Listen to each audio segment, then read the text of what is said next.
to start? The whole two packs, I guess. Yeah, 9 o'clock. No, 8:30. Is it 8:30? Yeah. The next item on the agenda are the minutes. I'll make a motion that we seal the non-public minutes. Okay, is there a second? Second. All those in favor of the motion to seal the non-public minutes signify by saying aye. Aye. Opposed? Okay, those minutes are sealed. Then it's the approval of the minutes. What do we want to do with that? I'll make a motion we table it. Okay, all of them for the time being? Yes. Okay, is there a second? Second. All those in favor of the motion signify by saying aye. Aye. Opposed? Seeing none? Those minutes. Okay, we're up to the portion that is called the public input. Anyone here wishing to make a comment, please come forward, and I'll make my same statements that I've made at every meeting. Please be aware of the fact that we do not make statements that are derogatory towards other people. If we're going to come forward, if you have a statement of fact, and that only, and please play special caution to that, what I just said. Yes. David Farrell, 79 Main Street. Chair, I do plan on asking the chief a question, and I realize that he doesn't have to answer. I think we certainly have an integrity problem in the leadership of the police department. Going back to 2005, in this meeting, we have discussed the uncertainty of postal issue, which the chief has not denied. At the last week at the library, I asked the chief about the fact that he didn't want to surrender his badge when asked to by the police commissioner in 2005. Last summer, we had an incident where the chief called the officer in the field a liar in the banner and did not apologize. I gave a presentation here, which I believe the chief was dishonest to the public and with his commission as far as relaying information to the sheriff's department. And most egregiously, last week, when we found out at the hearing that for over a year, the chief, I assumed he believed that there was no hearing, yet knowing the due process required a hearing, and all this time, we were paying lawyers to defend his position. I think that that is a total lack of integrity. And Chief, I would ask if you would consider resignation now.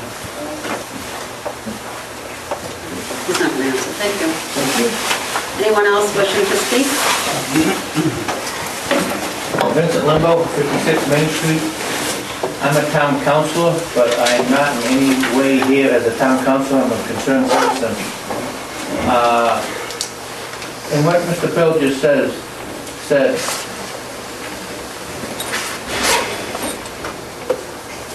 what the reason that Officer Defina was returned to duty was because what's the word I'm looking for? The way it was done. In the police contract, where does it say you need a pre-termination hearing? I think, Mr. Limbo, with regard to any of those questions that pertain to it's a general question, not I know it is a general question. As to the language, I don't have anything right here that I could show you or anything like that. But I think perhaps if it's a question that you have, perhaps you can pick it up with the chief. Well, the only thing I'm asking is, I'm a strong union person, and I listened to the 2 nights of the hearings. That's correct. And I was in awe that there is a clause in the contract, that's why I went and got the contract, of a pre-termination hearing for anybody being terminated. I think what you're asking has to do with the steps that are required as part of a grievance, and that's all I'll say. Well, that's basically the question I'm asking. What are the steps of a grievance? And I think if you sit down with the chief can explain that to you. But as I said to you, this evening, and I said to you, I said to the audience the other night that I am not going to take up those questions that have to do with the hearing. Well, it's not getting about the hearing the other night. It's just that the police contract itself. Right, and as I said to you, that is part of the steps. Okay, whether or not you read it into the agreement itself, I'll let the chief Could you explain. refer to the step that we're talking about so I can... I don't have a contract, and like I said to you, I'm not going to get into that this evening with regard to that. Okay. They know what the steps are, and they know how the steps have to be adhered. Could I ask the chief right now? That's up to you. I don't have a contract in front of me. I'd be happy to meet with you, as the chair said, if that's, then go over the contract with me. Okay, if you, any particular time? Give me a call and set up a meeting. Okay, thank you.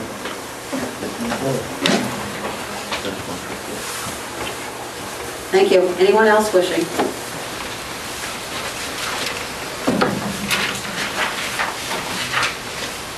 My name is John Liscars. I live at 142 Hackett Hill Road in Hooksett.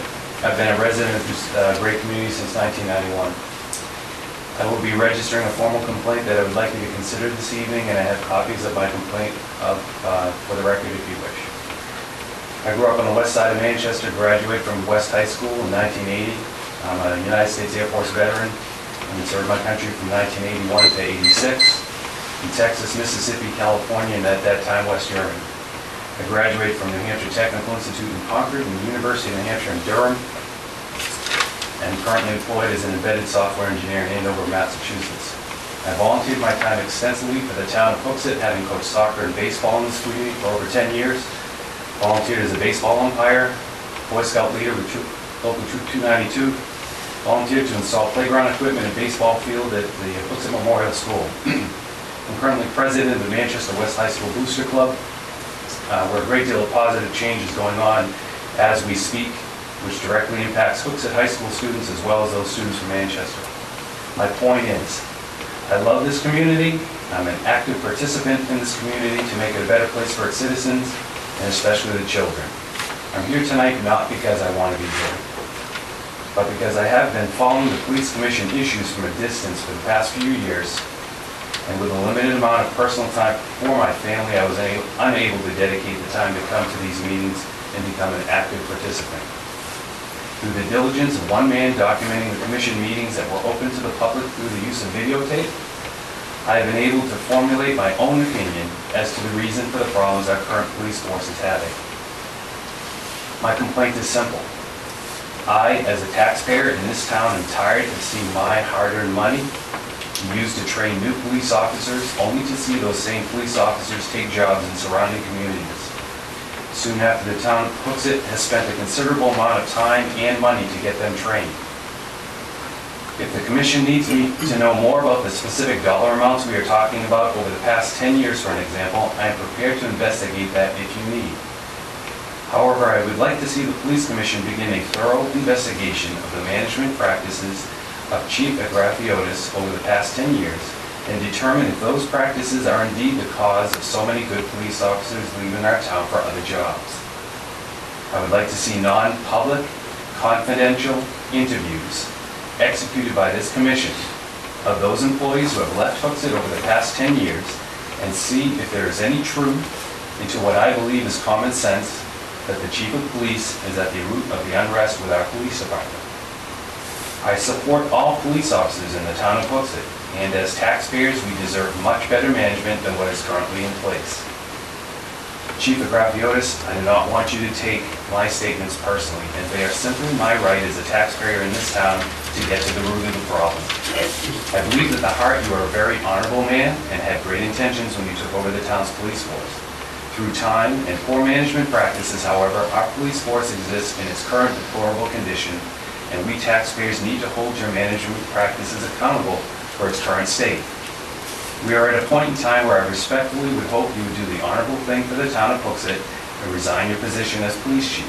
Make amends where appropriate, and then after Hooksett, or after things settle down in a year or so, come back to the town of Hooksett and offer your services as a community liaison officer to prove your most honorable intentions. If you choose to remain and listen to the people who are around you who are obviously giving you bad advice, you will leave your office in a most dishonorable way, and even as this chief, I do not wish upon you. Commissioners McHugh and Carolian, I want to thank you for taking your personal time to volunteer to work on this commission. As the majority of Hooksett residents who cannot attend appreciate your reasonable actions, attentiveness to detail, and fairness that you approach every issue that comes before you. Commissioner Roy, I respectfully request that you consider resigning from your current position on this commission, and I submit my request to you based upon the countless hours of videotape I have watched of you interacting with the citizens of this great community, and your behavior as a commissioner has been, in a word, disappointing, to say the least. Thank you. Anyone else wishing to address the commission?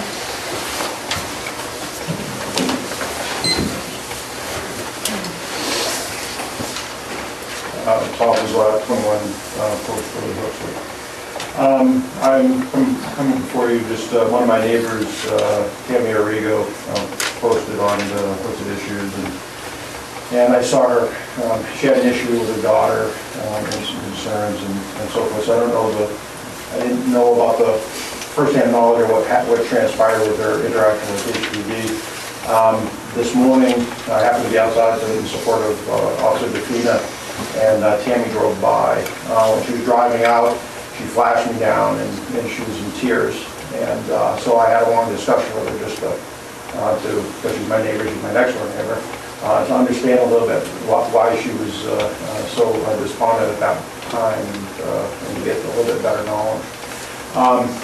I guess the issue at hand, I think I have told her she should just file a complaint if she feels so strongly, and to give some of the details. But in a nutshell, she had called HPD because she had a concern about her daughter who's left at home. She happened to be in Concord at a dinner engagement, and there was some threatening phone calls from a kid of some sort. She was with an officer, not from Hooksett, but from elsewhere, who said you should call HPD if you feel this is an issue. One of the things that came about was that she, like I said, I'm not sure what the interaction took place, but this concerned parent called the HPD staff that night, and I didn't witness the conversation, so I don't know the full details of it, but it was obvious to me as a parent that it would be easy to get upset and develop a sense of urgency if you felt your daughter was in danger or threatening phone calls and such. And when looking from my perspective, when you reach out as a parent in that type of situation, your mind's not set on the idea of conversing probably in a constructive manner. You're trying to say, I've got a sense of urgency, and I'm away from my house, and the department is just less than a mile away. I'll call them to see if they can't help me out. And I can see how that you can get upset and develop that sense of urgency, and when you reach out to the town's police department, you do not find empathy, nor presented with potentially offered options or something, but rather that you're given a bureaucratic process. She was told that she should just come in and file a report, and then we'll take care of it from that point. Now, once again, she can discuss that. But this kind of struck me when she was talking to me on the road, because I was reviewing back in June of 2009, the sheriff's report made mention of similar scenarios where they quoted saying, communication between the police department and complainants was clearly deteriorating at a rapid pace. And why I bring that up was because the reason she was crying is she decided, well, I'm going to go in today, and she came here and she talked to, I believe, Captain Daigle, and she said, she talked about what transpired, and what she was, once again, was treated with a little bit of her feeling was indifference. Because what was said was, and she's a very vocal person, so I mean, she felt that she was being given excuses and not given a comfort level as if they were protecting or defending rather than trying to solve her problem, what she felt And my position is that maybe HPD needs to review its approach to the human interaction side of the relationship with the citizenry. Because no matter what, professionalism needs to be maintained. And that's the idea to me is that you got to bring the citizen into the mix and try to figure out what the root problem was. Once again, you got a mother, daughter's left alone, she's 20 minutes away, police department's 1 minute away, and all of a sudden she's being said, well, you know what, come in and file a report. I can understand why she got out a little upset. And to try to rectify it, she just felt she was hitting another bureaucratic wall this morning. So anyways, I'd just like to look into that, maybe look at the procedures in regards to how to handle a call from someone. You should be able to talk them down. And, I don't know, if I was on the phone and I was that far away, I would have thought the police department might would say, well, look, how about this? We'll arrive at your house. When can you meet us? Or something of that nature. That way it would have diffused the situation. She would have felt comfortable. And maybe we could have filled out reports the next day. Thank you. Okay, anyone else here wishing to speak? Yes, please.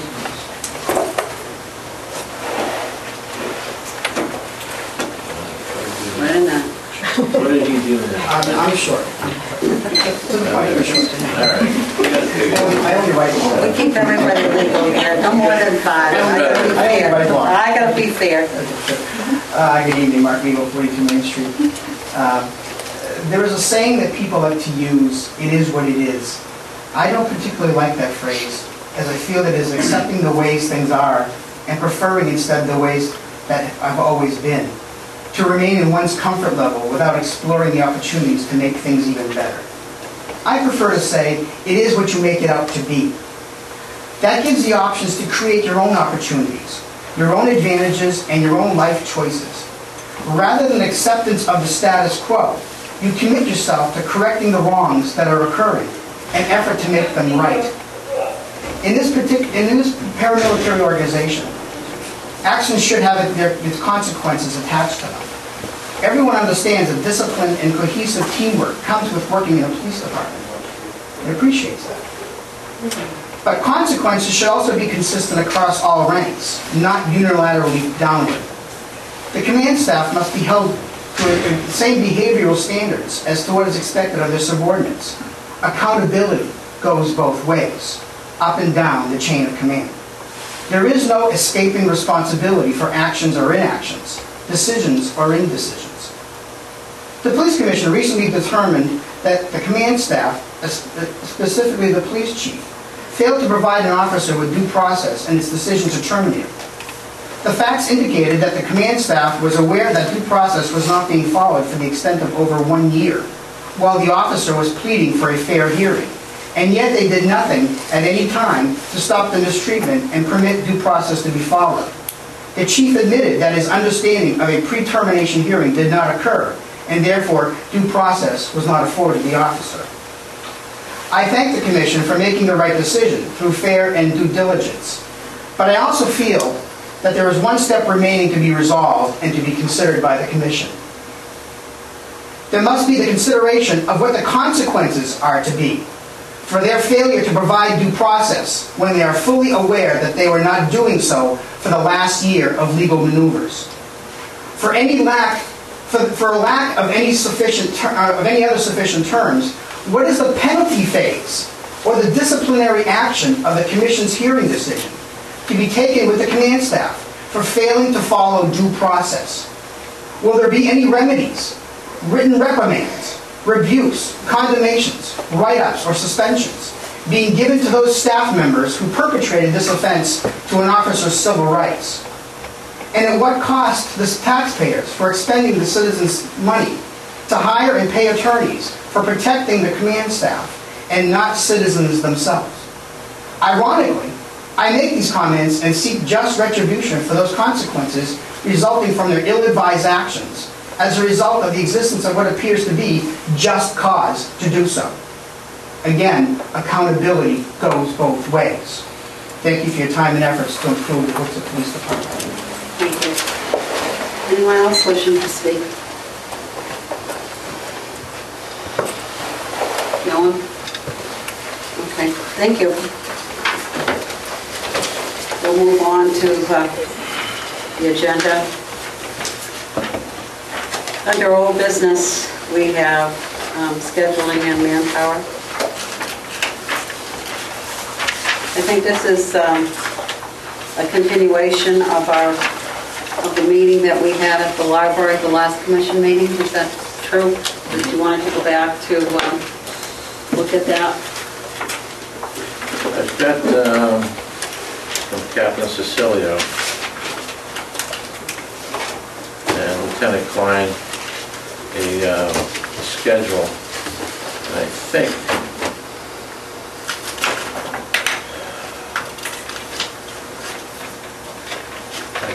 that we've gone up to, I think it's gone up to October 17th.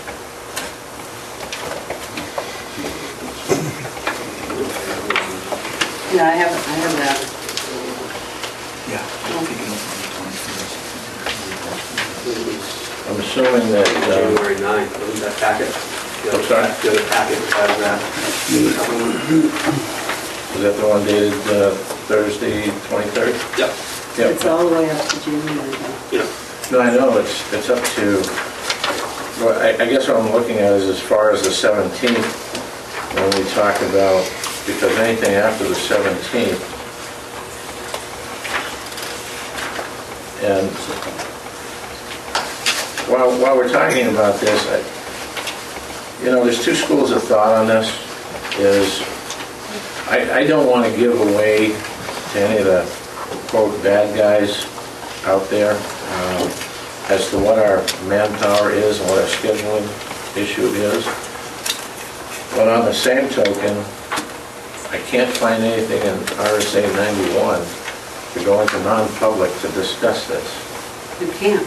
When it comes into scheduling, how many people we have on the streets, the people, the taxpayers and citizens of Hooksett, I think have the right to know what they're getting for police protection and what they're getting out of their budget. And so when I worry, on one hand, I do worry that if we give certain information away or make it public, that it might get taken advantage of by the criminal element out there. But I think what trumps that is there's nothing in the RSA to go into non-public about this. So having said that on the record, I think I need to move It forward. doesn't fall under RSA 91A, under those citations, so therefore you can't do it. Okay, having said that, and put that on my opinion or our opinion out there on the record, when I'm looking at the scheduling, we go until the 17th to the C shift. And I know that the rest of the shift is brought out here. We go into December, but I'm not seeing any of the scheduled overtime to bump that up. And I know we had an understanding at that last meeting where I attended by telephone that we were going to look at the stats, if you will, and put people where they should be at, bumped up to 3 and 1 as opposed to 2 and 1. Now, was that the survey that you wanted Captain Cecilio to do? Yes, that was when we talked about. And Captain Cecilio is here, so if we have questions.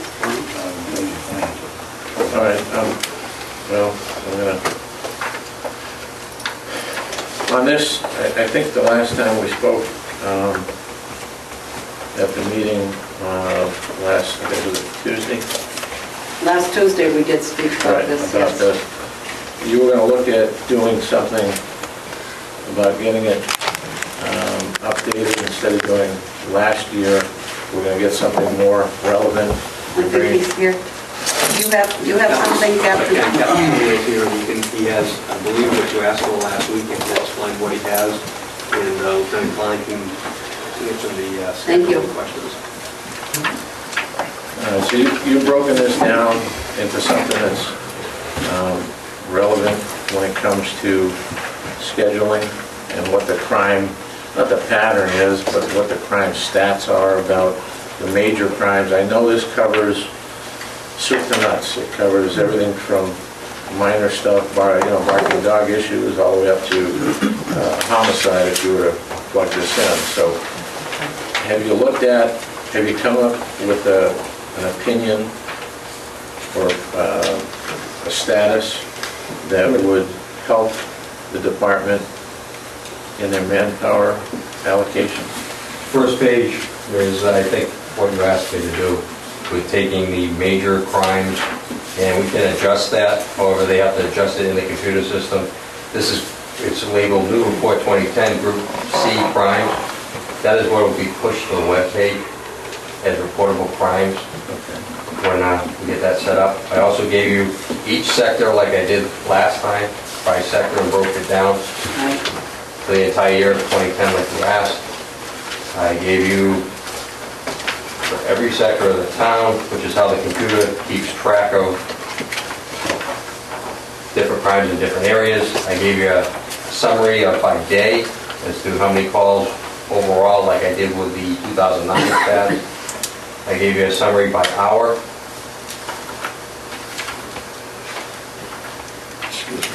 All right, so based on the information that we have, or that you formulated,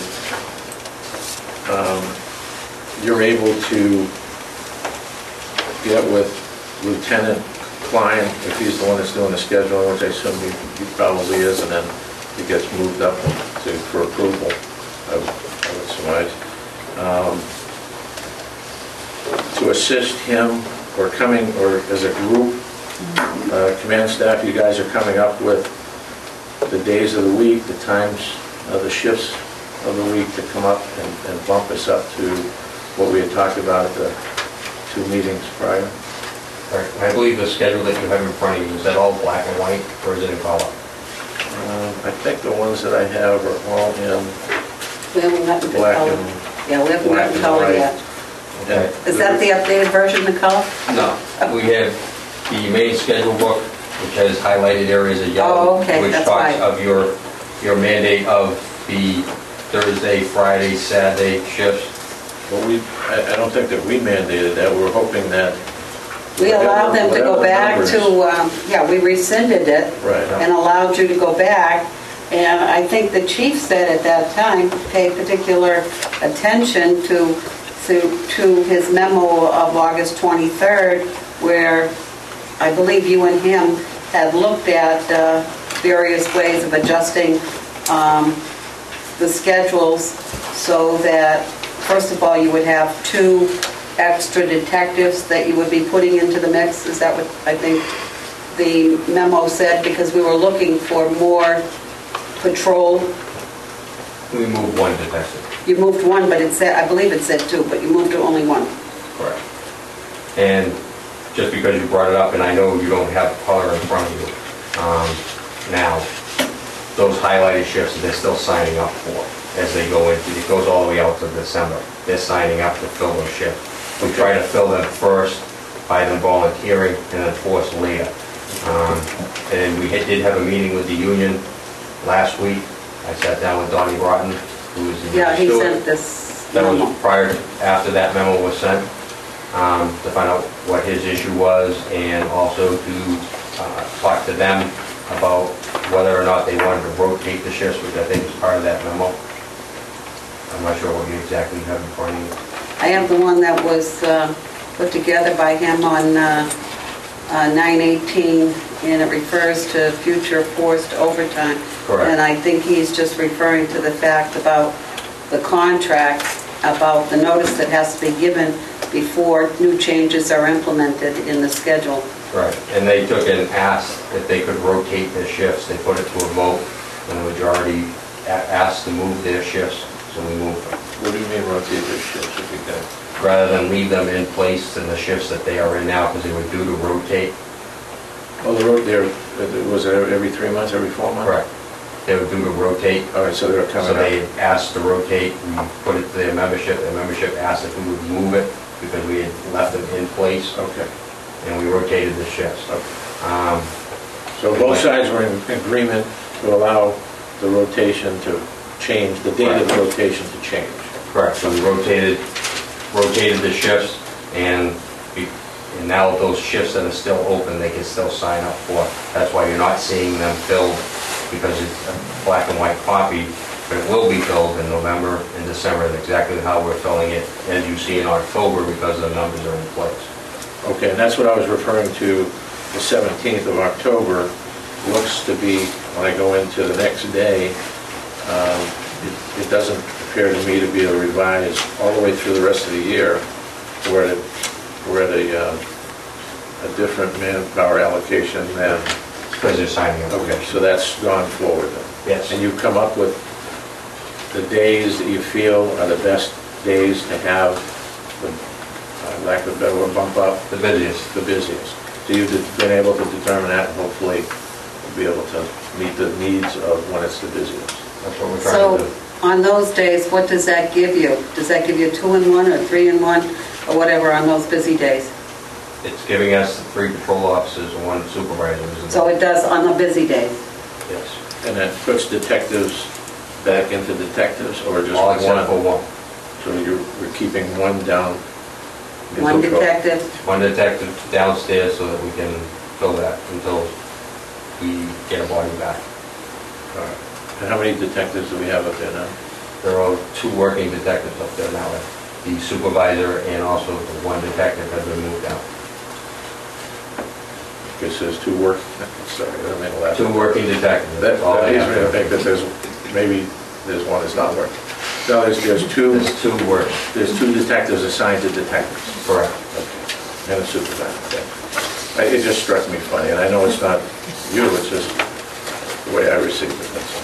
Question with regard to that, going in that fashion with the agreement that you have as far as the overtime, and now that the shift has rotated, what do you anticipate with regard to the overtime? Are we going to be able to sustain this overtime cost-wise and whatnot? That would be a question for the chief. Did you do any analysis with regard to that? Yes. Basically, we should be able to maintain this because at this point, we still have open positions, so until the point of filling those, while we're paying out overtime, by moving the detectives around, and as we always try to do, watch the overtime, we're trying to keep the overtime within a manageable range. And so every week that positions are open, that's banking money, if you will, and then out of that is actually pulling money back out that's being used for overtime. So I think at this point, I mean, obviously we look at it, we look at our numbers on a weekly basis, but when we look at it sitting in this group at a monthly basis, that's something we're So you can sustain it out of overtime, but you also said out of wages, did you not? Well, I consider overtime, you have the wage line, you have the overtime line. So you consider At this one? point, right, well, at this point, I mean, it's broken out into 2 for all of us to see, but at this point, if the wage line is underspent, and at this point, the overtime line is underspent, but even if the overtime line, as we move down the pipe, may very well become overspent, or start becoming overspent and then stay, the wage line, the regular wage line says regular wages is down, and if the combination, we're all set. There's an overage, there'll be an overage in regular wages because Yeah, we're down. and it's so a many bottom people. line budget, but I Right. guess my next question to that was going to be with the anticipation of also trying to bring some new officers on, what is your capability of also being able to do that as well, besides, Well, it'll cost us obviously some overtime for training, depending on some of the officers that we're looking at. I think as we told you at the last meeting, the officers that we're looking at now all are experienced from, I believe, out of state, but they all are experienced. So their field training program time would be less, should be less than obviously somebody new that's never been in the field before. So that should be There's 4 of them? Yeah. still 4 we're looking at. I was under the impression 2 are out of state certified, and 2 are... No, it was 1 and 3. No, it's 2. I thought it was It's 2? 2 and 2. 2 and 2? 2 and 2. So there's 2 non-certified? Yes. And then there's I think so, 2 yes. that are certified from out of state, Yes. right? My follow-up question would be, how many, out of last testing, how many people moved forward and got to the point to where we're at now? Are we only down to 4? Or is that pool a little bigger? And instead of, if we had 10 that passed the test, and 10 that went okay through the background, and 10 as opposed to 4, why don't we have all of them available to us that would have made it to the point of where we are now with only 4? It's my understanding that you only requested that we go forward with 4, as opposed to saying, well, we can, if we have 10, let's get 10 available, maybe we have some in the wings. What we did to explain is that I don't have the number offhand of how many are on deck, if you will, that are ready to do backgrounds on. Because at the time we had 4 openings, because remember we're authorized 25 sworn positions. Because we had 4 openings, because only 21 of the sworn were filled at the time, it's now at 22 as we sit today. We have picked the top 4 and started sending out the packets to those people. Now, if the complement number did not change, the people that are here, then if any of those 4, anybody fell out of the process for whatever reason, we had other people that were ready to give a packet to just keep going down the line. I don't know without counting how many more people there were, but there were a number of people that are still there. All right. So my question would be, why wouldn't we send them all a package to see how many we can get? And we can come out, you could come out and say, listen, we've got 9 that we've looked at that are ready to go, and we can hire whatever we come up with to bring them on board. I think because we think that we move quicker by looking at the first amount we can do and not spending the background time on, say, what you're talking about, the 5th and 6th or 7th candidate, right. So we can get the first ones vetted out and through the process to you people as quick as possible, rather than having the background investigator looking at more than what we would need up front, because that would be time that would be spent with paperwork and in background that, if you will, takes away from the ones up front. So we're concentrating on the ones up front to get people, we think that gets them to your level faster. All right, and you say those are the top 4, those are the top 4 that did the top 4 in the scoring? I believe so, yeah, I believe so. Or that I believe it was Captain Daigle who was saying when he gave us this report, when we asked, is there not someone that's certified, whether or not they be certified in state or out of state, that our preference was to go that route, hopefully to get someone on board a lot quicker, as opposed to having to wait for someone to go through the academy and then training and whatever before, they really could be put on the streets. And I think that's where that whole thing came from and developed. Is that correct? To expedite the process. I don't have that roster, so I don't have that answer for you. The captain would have it in his file. I mean, I don't know if we had any certified New Hampshire, and how far down. I was under the impression from Captain Daigle that there was 1 certified in New Hampshire. And I see if the commission would allow, I think, Lieutenant Klein, am I wrong that you're raising your hand because you do know? What we have is we don't have any New Hampshire certified that are out of those 4. They're both from out of state. There's one from Florida and there's one from Los Angeles, California. So, and the other 2, and I sat on the board with Captain Daigle, whether or not they did well on the board or not, whether they're certified or not, if they didn't pass our board, they didn't pass our board. So they wouldn't move on necessarily to the next level. Right, understood. But we don't know where in the mix that certified person, certified, New Hampshire certified, is he still in the wings, or is he's out of the... I don't believe so, but without having seen Captain Daigle's roster. I couldn't answer that right now without looking at that. Without looking at his roster. With all the master scoring, I couldn't answer that. Also, I would, if, I mean, we certainly can get you that answer for the next meeting. You may want to discuss that part of the non-public because you're getting into, Well, yeah, I mean, I'm not talking about, I don't know who it is. We haven't disseminated anybody's name. It could be anybody. All hundreds of police officers in New Hampshire, it could be anybody. So, I mean, I don't think that. I mean, we could start at the general, you know, Captain could be getting started at the general to I answer mean, the if that questions you're person didn't asking. make the cut, he didn't make the cut. I mean, Yeah. that's At this point, fine. again, without having the matrix of the answers, I don't have that for you. But you do believe that coupled with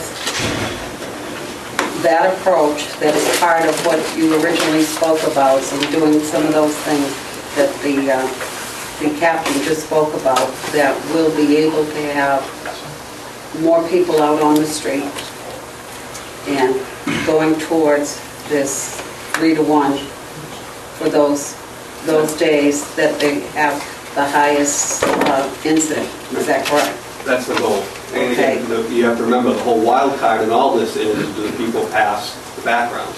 Right, right. And I think the other thing that we also did at the last meeting was that you went through the budget, and I know we did this very quickly at the meeting in which the hearing was held, but I think you went through the budget and you highlighted in Aqua with a star. Am I to take it that those that were highlighted with an asterisk are possibly down the road items that either we can either forego or probably postpone? Yes, that's what I tried within this with the college to give you 3 levels, if you will. That's The what first level was where we were at, which was no adjustment needed at this point, and I tried to give you what the actual appropriations were for the lines, or where we broke it out, because obviously the sheet you have was the copy of what the commission submitted last year, and obviously, as we know, the changes made. Right. So I tried to give you that information. Then I gave you information about what we were actually, what the lines, what the commissioner requested, what was appropriated, and then, you're right, the sub-accounts that have a star next to them are the areas that I would go to first if we need to start adjusting because of any overages anywhere else that start becoming an issue. As of the report we did, the budget report we did last week, we're not at that point yet. But that, you're correct, with the magenta or whatever here is the areas that I would, I'm sorry, the blue is where I would go to as my first choices for using to cover in other areas. Are there some items at this point that you could say that we could either dispense with doing or we could postpone to another year? And the reason I ask that, and I don't even know if they're still in there, but we'll take for an instance. I know when we were doing the budget last year and the commission was reviewing it, one of the things that I thought didn't belong in there was the calendars. Did the calendars essentially get axed out? I think they were axed out, yeah. Okay, so, but if you go down through there, you see that the calendars are in there. So you say to yourself, well, gee, there's some money there, but it isn't really money there No. if they're already axed out. Right, well, that's why this is just a page, for example, where I gave you the page what the commission requested. I gave you on the right-hand side what the actual amounts that we have to work with. Right. And then the last thing was the star of Right. the areas that we would go to. So you're correct, that was to show you the whole package. I mean, two of you went through that process last year, but you needed to see where now we would take, like, you know, a line that's been cut, where we would take from what you presented forward. Right, so at some point, you must be able to look into, this budget and kind of predict that perhaps some of these items will not be spent to the degree that we either anticipated or that... Or we won't spend to that. Or we won't plan. spend, and you Absolutely. possibly could give to the commission at either the next meeting or whatever, what that amount is, and coupled together with some of these other things that we're talking about, we could certainly consider bringing on some people. I would have to look at it. I'm not sure I could tell you how much we wouldn't spend, because if you look at some of the items that have the star where I would go to, there are areas that we can cut back on, but we may not be able to totally replace that. Oh, I'm just saying because, you know, we've spent a lot of time talking about this, and at some point, we're going to have to make a movement, whether or not, you know, it's 1, 2, 3, 4, probably it's not to that extent, but we have to at some point, and I think we've done the first step, or at least Captain Cecilio has done that by going through that exercise, you know. So if I can, what you're saying then is that the commission's anticipating allowing us to go above the 25 sworn positions that are budgeted and take the money from the wages to pay for any extra positions and benefits out of other existing lines that are in this budget currently. I didn't say that at all. I guess the discussion that we had last time, I thought, and maybe I didn't recall it correctly, but I think the discussion that happened last time is, you know, folks, the 25 that you thought you had funding for, you don't really have funding for, and we don't even have the funding for the overtime, so therefore it's... But we do now, if I can interject, we do now because of two factors. The first month we were very, very careful about overtime. Okay. And because of the personnel changes that we could not anticipate, we're banking money every week. So even though we're backfilling, as we said earlier, with overtime to get people out there, you know, we didn't know we would have those other personnel changes. So we actually are in a position as we speak now, I thought I said it 2 meetings ago, was that we can go to 25, and my plan with this current budget is to go to 25 out of this budget. Okay, I guess I didn't pick up on that. I apologize. No, and maybe I didn't make that clear 2 meetings ago. I mean, we talked, I think the first meeting or the second maybe about 24, and that was correct. However, with the changes that have occurred, personnel-wise, and again, at the end of every month, I mean, you try to keep your overtime down, but you don't really know what's going to happen. You can't predict what's going to happen crime-wise that you're going to need overtime for. You can't predict, you know, how much court time you're going to have. So now that every month goes by, and that's why on the sheet that Francine does for you on the budget, there's that column for the average. That gives you an idea. So when you look at that, you can then go further and you can start seeing what the trends are up and down. So, but all that said, my plan was as of last month that we now can go to the 25 because of the level of under expenditure we were at, and that's what I'm shooting for with staffing. Humor me, if you will, Chief. I want to go over this again because we're talking about the budgetary issues and staffing and scheduling and manpower, etc. We have 1 chief, 2 captains, 2 lieutenants. 2 lieutenants. How many sergeants? We have 3 patrol sergeants and 1 detective sergeant. All right. And how many officers? As of today, 10. We had 9 when we were talking last week. We now have 10. Okay. And 3 detectives. So that's a total of 22 sworn. But there's also, that's 22 altogether? Yes. All right. And we also have a lieutenant's position that is unfilled, correct? Correct. And we don't have any intention of filling that. No funding. It's not budgeted for, and we have no intention of filling it. All right. So we're up to 10 currently. 1 is at the academy? Yes. Okay. Well, we're down to 9? Yes. I know they're sworn, but right. Working. Yes. Right? And then we have 1 that's going through, we were reinstated. He's going to be hopefully done with his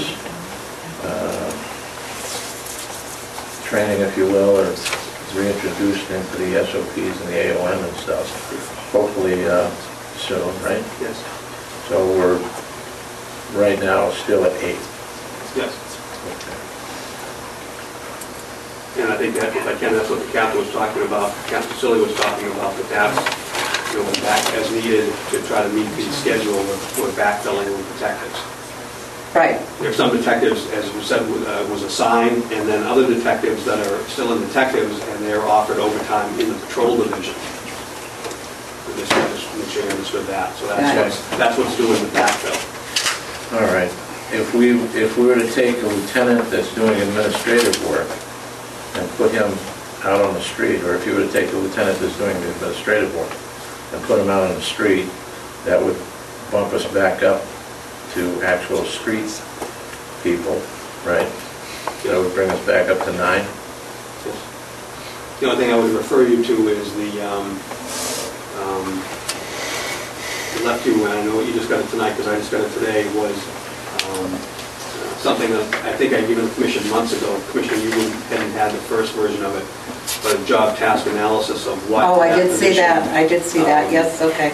Does so I think before we moved anybody out of that position, we would need to really look at that and weigh whether the benefit of the extra body on the street that we now could do with overtime of the current staff and the detectives is worth moving that person, losing what we would lose as far as all the tasks that person does, because somebody's going to have to pick up that work. So, and primarily does the fleet work?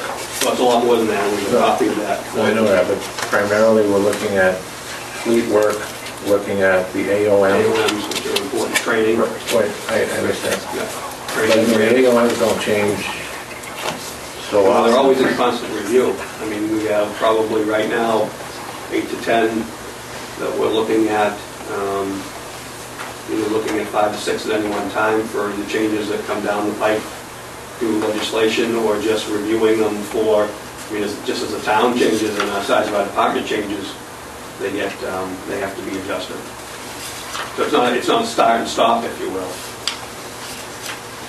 You're saying this lieutenant does all of this work? Yeah, that's all his responsibility, yeah. He's only a lieutenant. That's a heck of a page again. We got. Well, the fleet manager, we can. I guess what I'm saying is looking at moving the lieutenant, putting him into patrol, because we're at the point where we're putting our fingers all over the dike here trying to fill these leaks. And even if it was to be temporarily moved out, some of these things, some of these duties that he does, such as the policy, administrative, and operational manual, rewriting old policies, updating, that sort of thing, I think can be managed. Does he work 40 hours a week? If you will, Commissioner, I think right now, just to remind everybody, Lieutenant Klein and Captain Cilio are working within the schedule. Lieutenant Daniels has also been told that if we needed him, we certainly would do that with him too.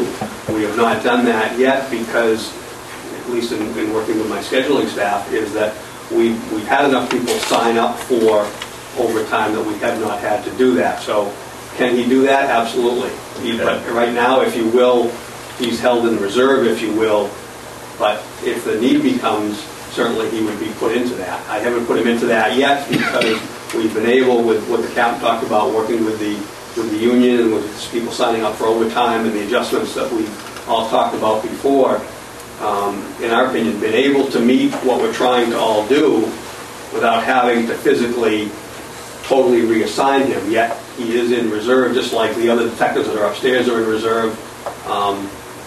Say somebody got hurt or something, and all of a sudden we now lost a body because somebody got hurt. Right. So can that be done? Yes. Right. I guess all that said, my preference right now would be to not do it on an assignment basis, do it as a need basis, just as we do with the captain, Cilio, and Lieutenant Klein.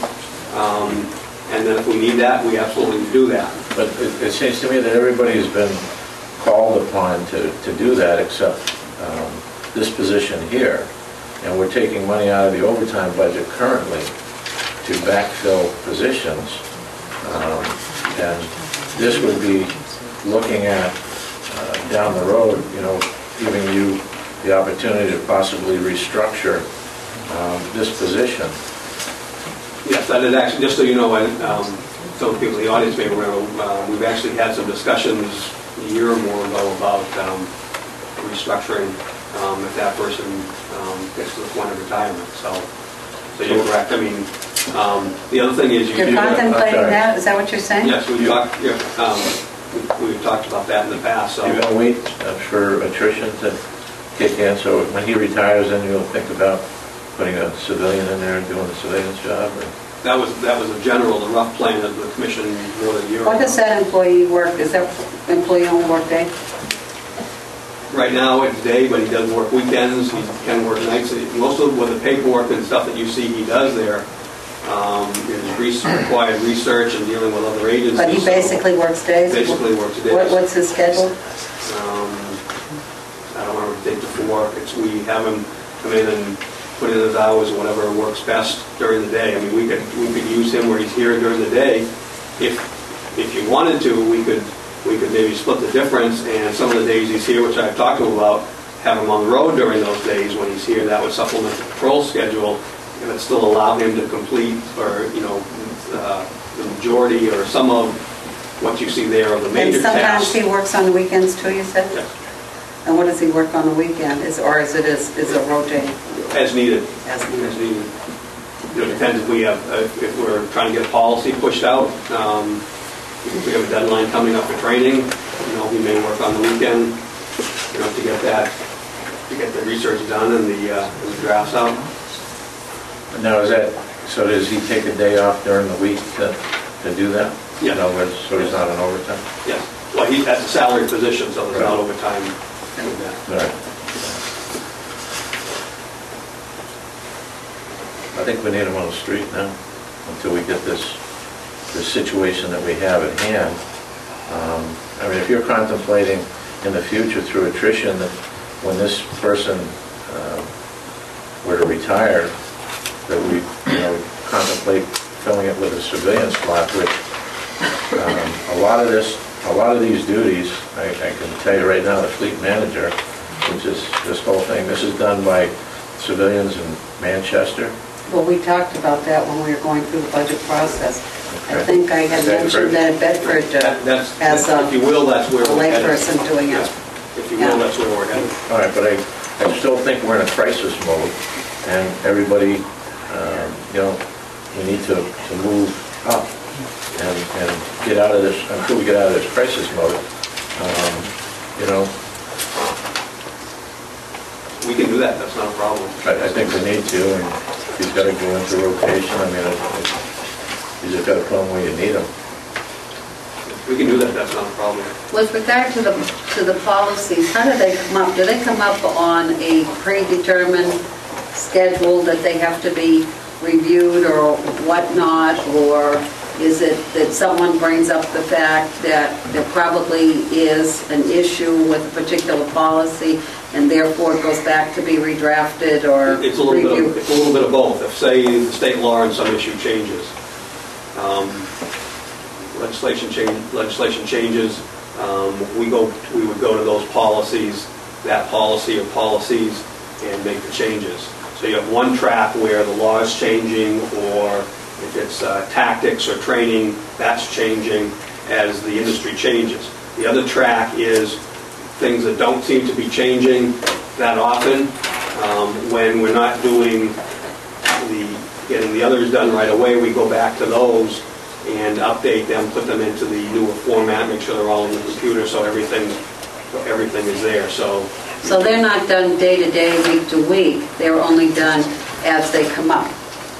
some are. The ones that come up when, like, again, if the law changes, we will go in and address that policy to update them. When that's not being done, part of what his other duties are He picks up on is that. to pick up on the others that have been out there for a while. I mean, there's some that don't change through legislation or other issues, but you still need to look at them, because when they were written, they, as a department, as the size of the town changes, you may very well want to update.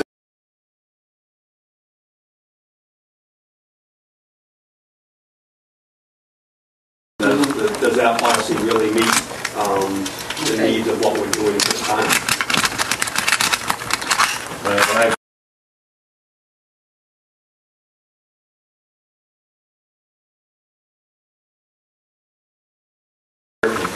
emergency type duties, disseminate them elsewhere. I mean, the fleet manager, I understand that if there's vehicle issues that need to be tended to right away, that's important. But with regard to fleet management, doesn't some of it automatically pop up because 6 months are up for, oil change or whatever?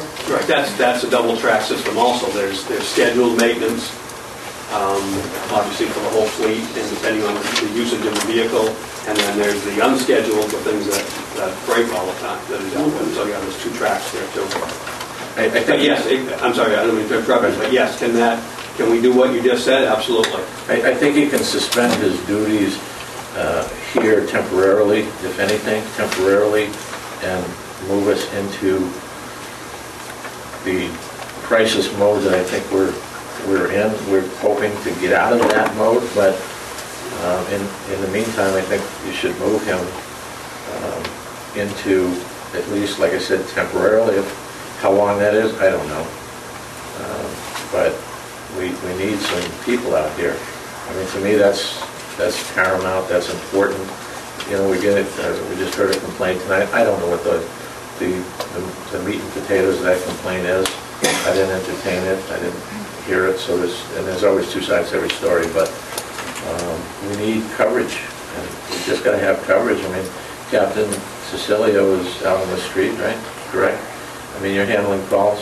Yes. As is Lieutenant Klein is out on the street? So if they're out on the street, I think we can suspend some of this guy's duty and just rearrange it and get him back out there.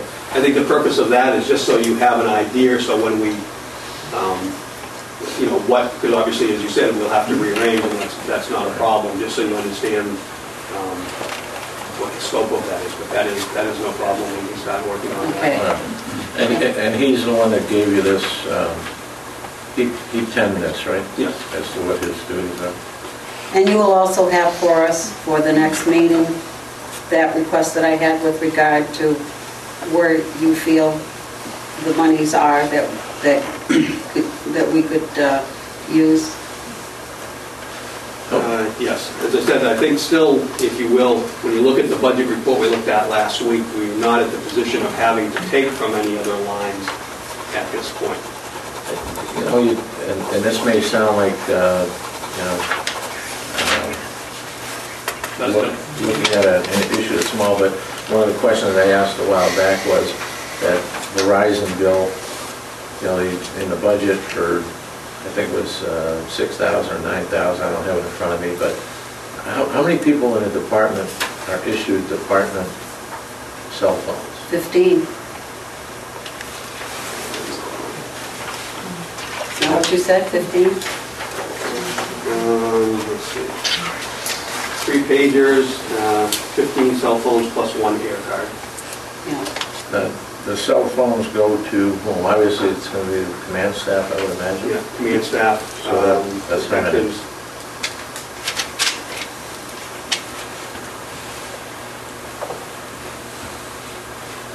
Are the sergeants considered part of the? No, there's one that the patrol sergeants share. Okay. However, each detective has one because of their different hours Right. and all that. So, I mean, as I think maybe where you headed to is, as of right now, that's one of the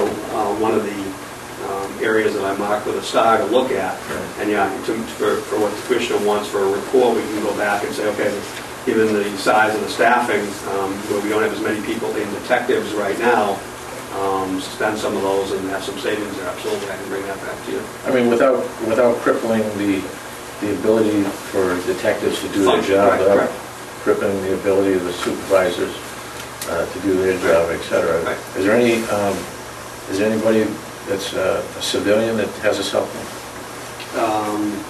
The prosecuting attorney has a cell phone. Okay. I believe Francine does because she has her staff that she controls. The dispatch supervisor, who's a civilian, has a cell phone. With supervision of that area. That's all I can think of offhand. I don't have that list in front of me if you want.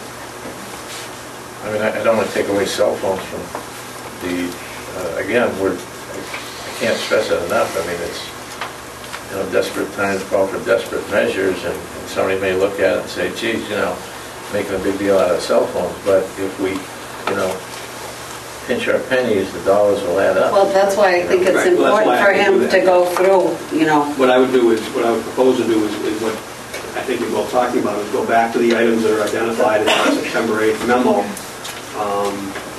and identify what I would take out of those lines, what I would modify for our operations, at least temporarily out of those lines, and the monies that you could see set aside out of those lines. Do you think by cutting 3 of the cell phones or suspending 3 of the cell phones, that there would be some sort of substantial savings? I mean, I don't know what plan you have with Verizon, what agreement you have, that sort of thing. I'd have to look at it offhand. I know we get government pricing, so I'm not sure that it would be a big savings, but any savings is a savings. Right, but I mean, I don't know that if you have a package deal with unlimited voice, unlimited text, data, I don't know what packages you guys have. Do you have data? I mean, can you browse the internet, that sort of stuff? Maybe downsizing, and the main reason for the cell phones, I would think, is for oral communications, and maybe as a backup in case the system here were to go down. I don't know. I don't know what your communication system consists of at this point, but maybe repackaging it and maybe bringing that cost down without eliminating the necessary thing.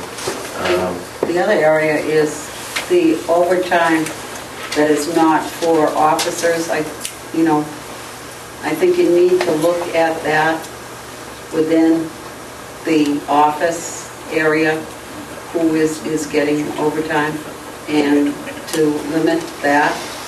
We have been, I think we told you, but I'm not sure, we now have 2 temps from the town's temporary employee pool that we're using to help offset on that, so we have been doing that. And what are the temps doing?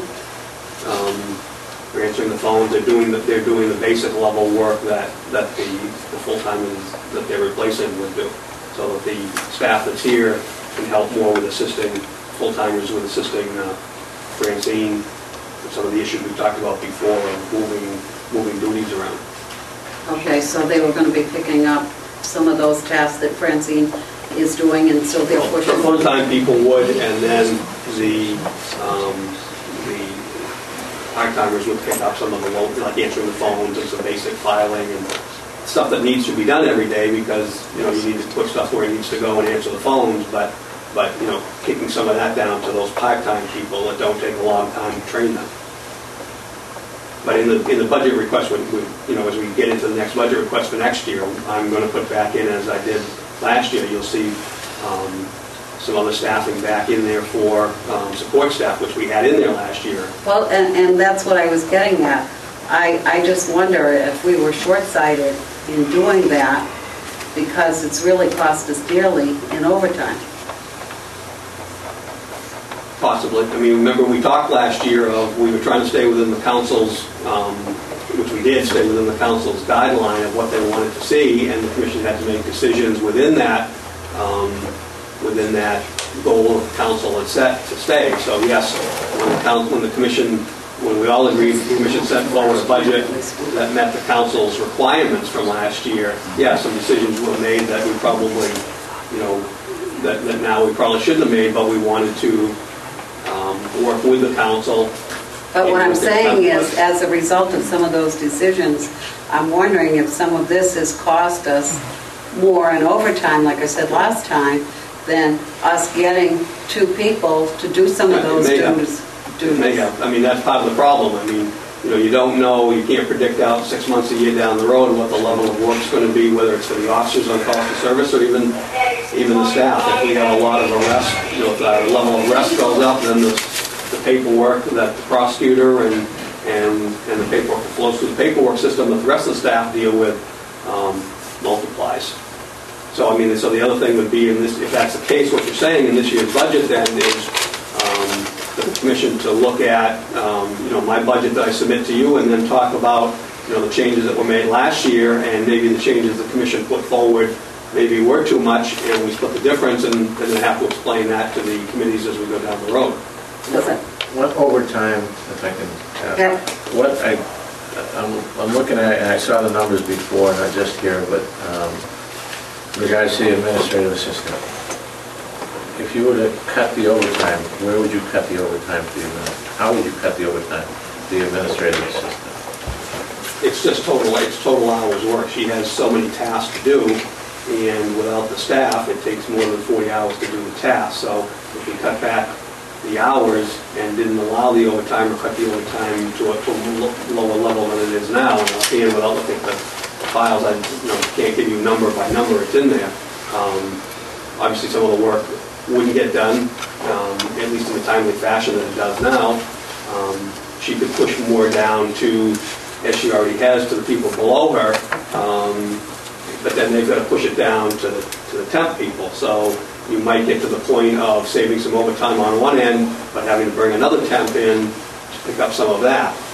So then the issue is, how much time do you then you go back to the balancing act? Is it worth bringing another temp in and spending the time to train and supervise them to do a little bit higher level of work to save on this end?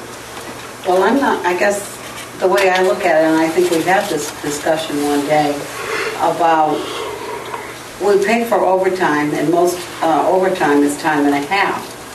And if there are some duties that certainly somebody else could be doing, whether or not they're considered part-time or whatnot, that could be taken away from that individual that has to put in all this overtime, we should be doing that and be doing it at straight time, whether or not it's a full-time or part-time position, as opposed to paying overtime. I mean, I know there was a lot of discussion earlier, not this evening perhaps, but there was a lot of discussion about that the overtime line went from 200 and something to 142,000. Well, I guess we need to be smarter how we use those, and if we're going to be using a greater portion of it to support some of those overtime, some of the overtime that we need for officers, we can't be spending it there. So, yeah, it requires a balancing act, but it also requires us to go back and look at this and say, do we need to divvy this up? If you will, though, we have to some extent, because remember we brought on one part-timer, and now we brought on a second part-timer. Now, the part-timer you're talking about the floaters that we talked about? Yes. Okay, but wouldn't the floaters be getting paid considerably less than Francine's straight time, I would think? I'm sorry, administrative assistants? Yes. Straight time? Right. So I would think that there'd be some savings there from whatever the admin assistant straight time is versus the straight time on a floater. And now if we take into consideration the overtime aspect, I would think it would I think without looking at the documents, the past pay forms, that I think if you go back and look, you will see that, I know from when I sign off on Francine's timesheet, that having the two floaters now compared to the one and compared to the none, that is helping because she's being able to shift some of it down. Obviously, the more what takes up a lot of the time, obviously, is meeting minutes, and now we're getting into the budget season, so obviously the budget season will be there. And so again, we may be very well going into a third floater so that more stuff can get pushed down because of the work that will have to be done on the budget now. Okay. And I guess, if you will, all that said, I think we've been, we didn't have any, we did one, we did two. We may very well go, keep going to address what you're talking about. Please don't refer to the person. I'm trying to stay away from that. Yeah, my apologies. It was brought up, so I used it as well. So we'll leave it as the administrative assistant position. Can I make a motion to take a 5-minute break, recess? Sure. Make a motion to take a 5-minute recess? You don't even have to take a motion. I think I can do that. I can do that in my authority. I'm the first one to go facilities. I'll take 5 minutes. Thank you. Is it walking? Chief, is it walking? There, it's unlocked. Is it one or one? Is it open or?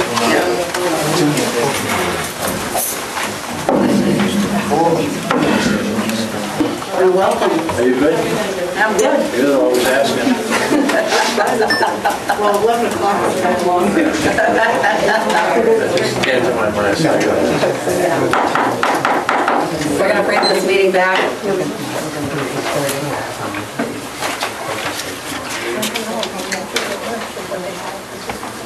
There are people out there that are conducting conversations, and you can move away from the door. If you ask them.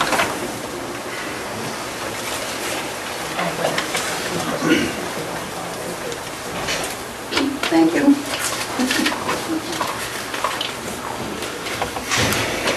Just before the break, I'd like to think of your name, Lieutenant Klein, had something I guess he wanted to say. If you would come forward, please.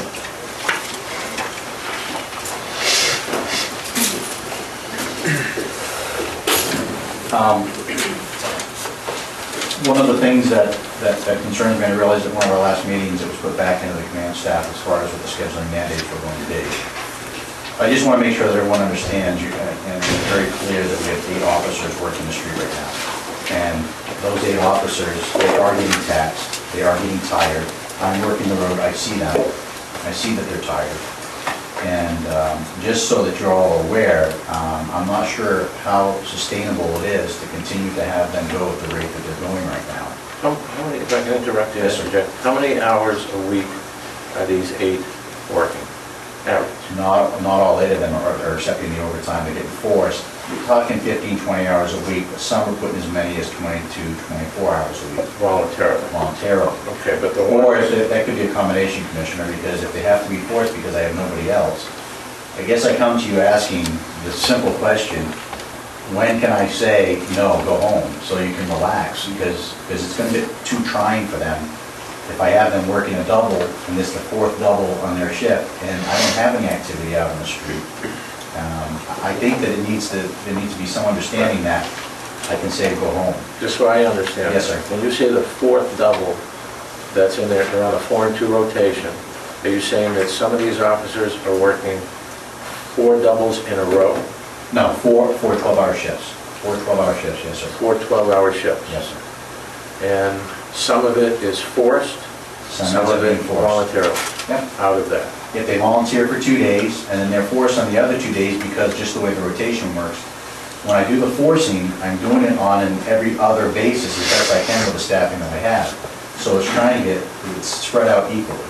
So if they're working 4 12-hour days, they're only working 48 hours in that 4-day block, understanding that they're on a 4 and 2?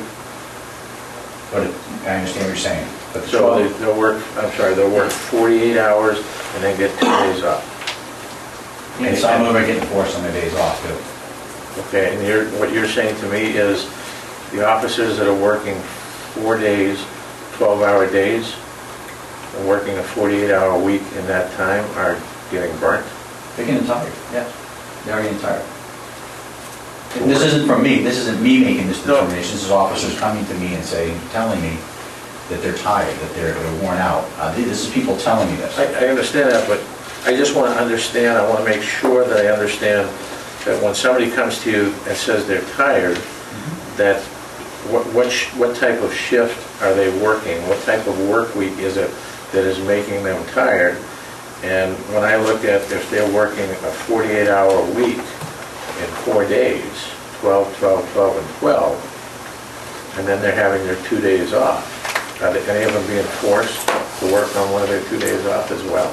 Some aren't. It's part and parcel. It's not every day, absolutely not every week, it's part and parcel. So if they're, what would you say they're averaging? The average highs and lows, the average, whether they're getting forced overtime or whether they're getting voluntary overtime or a combination of the two, are these officers averaging 50 hours a week? About that, I would think. And they're tired?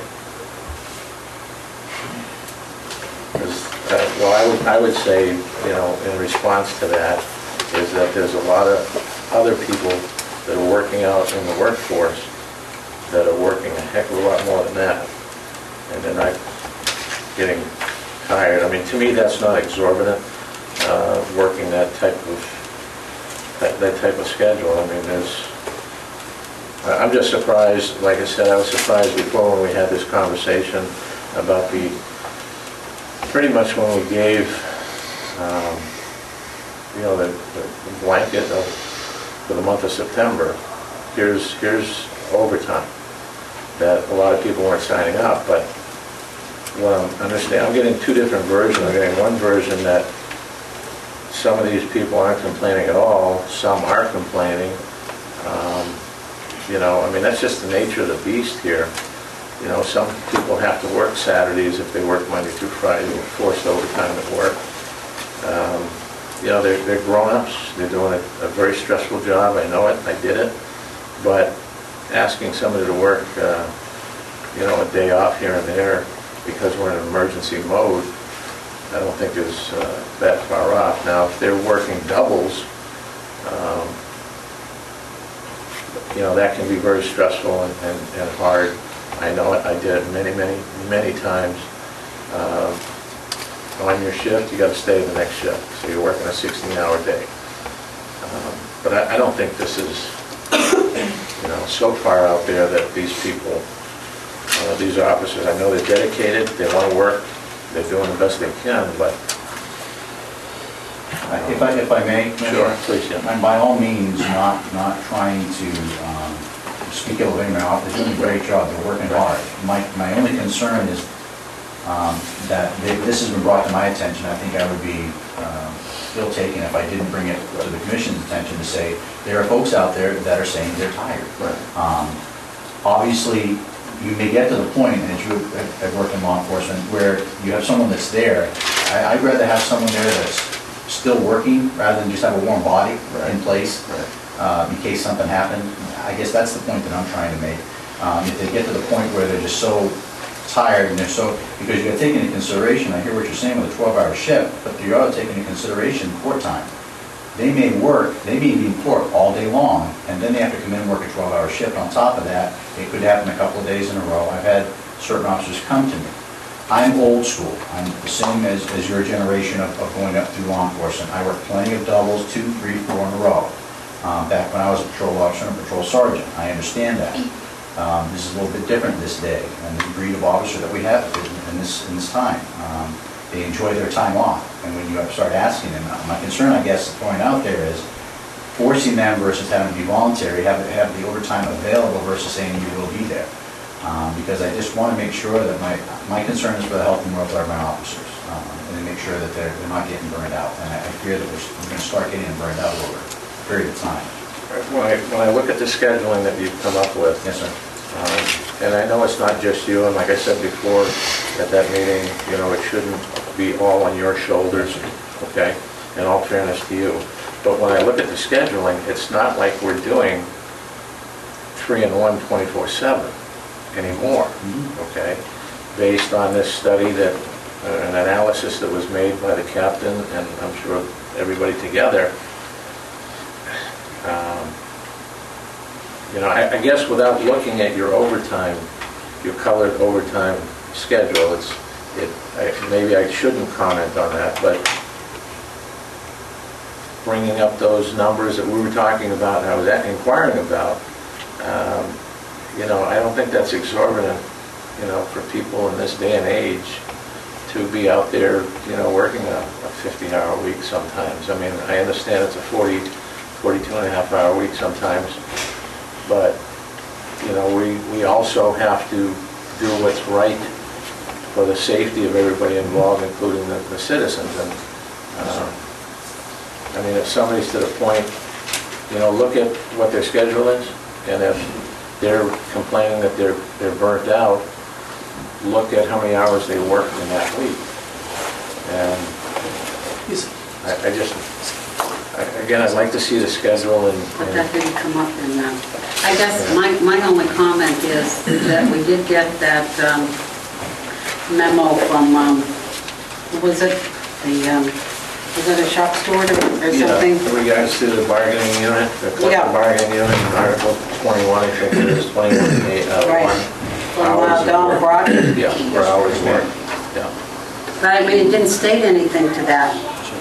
It just stated, you know, how we had to comply with the If I may, what was the date on that? 918.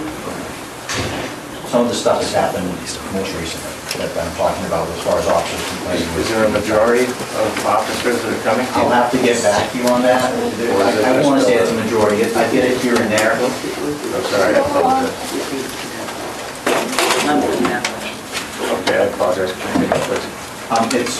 It's a group, the dynamics are varied. I mean, you could have I have some officers that are only in the force to work. I have other officers that are gobbling up the overtime and have no problem doing it.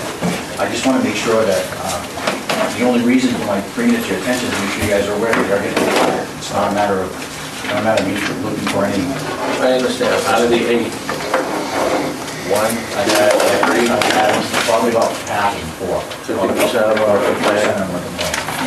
But that's something I think, and again, I'll take this back to, and we had a meeting with Don Broughton. I'll take it back to him and request from him a consensus of what they're feeling, because if that's... You can put them in a memo. Yes, ma'am. Yes, ma'am. So that way you guys will know what the union body is feeling on that. Okay, thank you. Okay? Yeah, thank you. Moving right along to new business. We have spending authority, both the manifest and the attorney.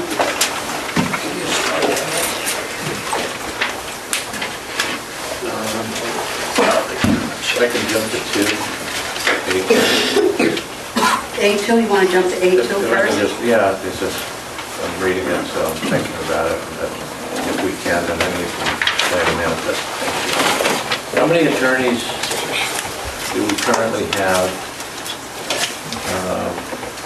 employed or under retained by Hooksett PD right now? One. There's one attorney.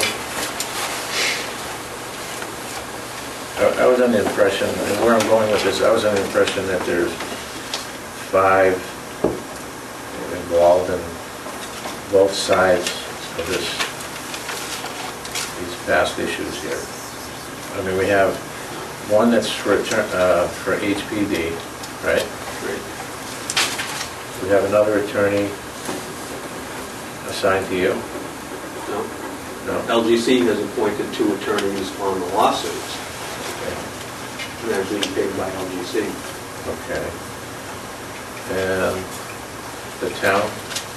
Is there town involved in this one? The town has one, the department has one. Those are out of the 2 LGC ones. LGC's paid for. Okay, so the one that's representing, so all our attorneys are coming from LGC, and there's only 2. Yeah, No. No, if I can back up. The only attorney that's been representing the department was Attorney Bailey represented the department, as you saw last week. Right. With regard to the lawsuits, LGC assigned 2 attorneys at their decision and at their cost. One to defend the department and one to defend the town.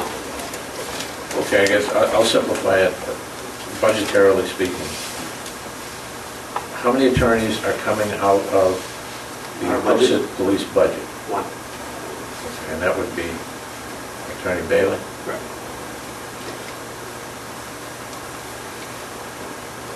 Now, if you look, if you look back at the budget reports, you asked Attorney Beaver for an opinion, so that bill would be in there. Right. That was the one-time issue that you wanted at that point in time, so. Oh, we also have Attorney Higgins that had rendered a previous Right, decision, and we did not have that. Right. We did not have that, so we had to go back Right. and... But those 2 things were at your direction, but as far as, but they're not, unless you use them again for something else, they're not actively involved in any issues pending. All right, so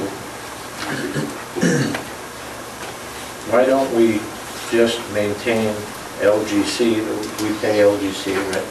No, we don't pay LGC. The town pays a yearly fee to Right. LGC as part of a membership, and they get those services. Is that Well, they correct? provide just basic, Right. the only legal services they provide to the town for nothing are the legal, if you call up there as a town official, public official, you can ask them Right. legal questions.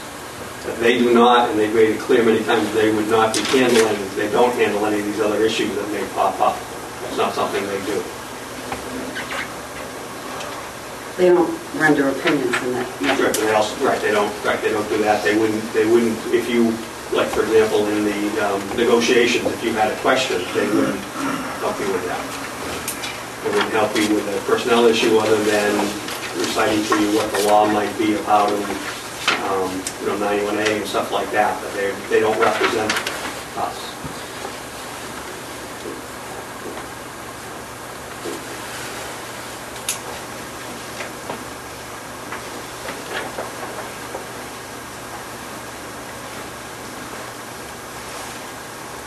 So HPD can't go to LGC and have LGC appoint someone? That's not how LGC legal works. In the brochure that I don't have it with me, but I gave the commission a copy of quite a while ago. You may not have seen it, where it talked about what LGC's legal services are. I can get you a new one if you wanted that. But it explains basically what they do. It's limited. It's not,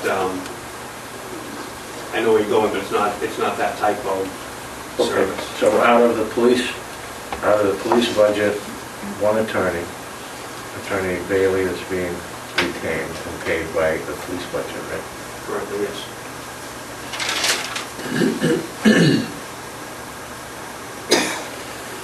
So we have one attorney. Okay. Is that all you want to know? Okay. The other item is the manifest for your benefit, Butch. We had discussed this at the meeting on the 28th, and we decided to hold it over because you weren't at the meeting with regard to how the commission would approach the monthly bills. And if you recall, at one of the meetings, it was suggested by the administrative assistant, executive assistant, that I sit down with her and see how she does the monthly bills and whatnot, and I did. And I was to come back to the commission and give them basically a report of what I found out. And there are a certain amount of things that she's able to do, but there is nothing that looks like a normal manifest where you have all the listings of the bills or the bills so that you can review them, and then the commission can decide with regard to a motion to go forward and pay those bills. And since there were only two of us, we didn't feel it was appropriate, seeing that that is your field. So we decided to bring it back to this meeting. So we're looking for your thoughts. Well, I did sit down with her also, and I thought I went over the notes with you, and I don't have them with me. So, that was well over a month ago, I believe. And I went, well over a month ago. But I guess... I didn't see a problem the way it was being handled at that time. There were plenty of checks and balances at that time. Well, I'll say from my own standpoint that I just feel that two things, that the commission would have a better handle on as to what kinds of bills we are paying, and therefore probably would understand more clearly some of the things, in reference to the chief, when the chief is making recommendations, it certainly would help us if we could go through them. And I think as far as review, it lessens the possibility of something either being charged to either a wrong account or us paying a bill in duplicate. That's my opinion. I think you're seeing the monthly expenses in detail right now, every month. They're attached to the monthly expenses. You don't even see what it's for, though. You just see the amount. You don't see what it's for. You don't see what the services that you're getting. If you attach it, you attach that addendum every month. But it doesn't give you. I don't know if you remember the printout I get from Finance that I showed you. Right, but it just tells you what it gives you the amount, it gives who you're paying it to, but it does not tell you what the services that were required, that you got.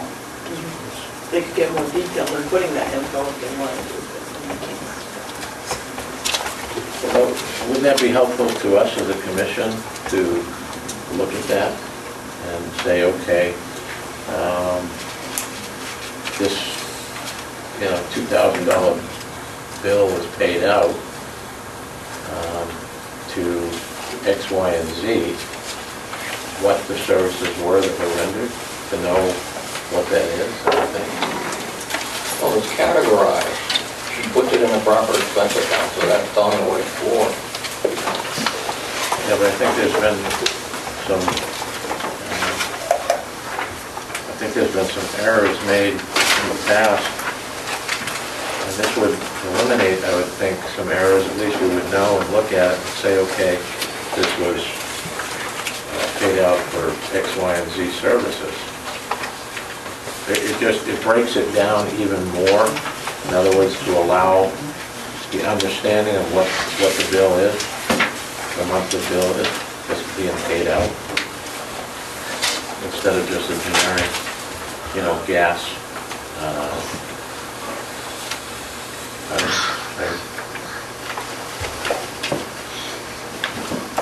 I mean, that's your expertise, and you're saying that it's okay the way it is?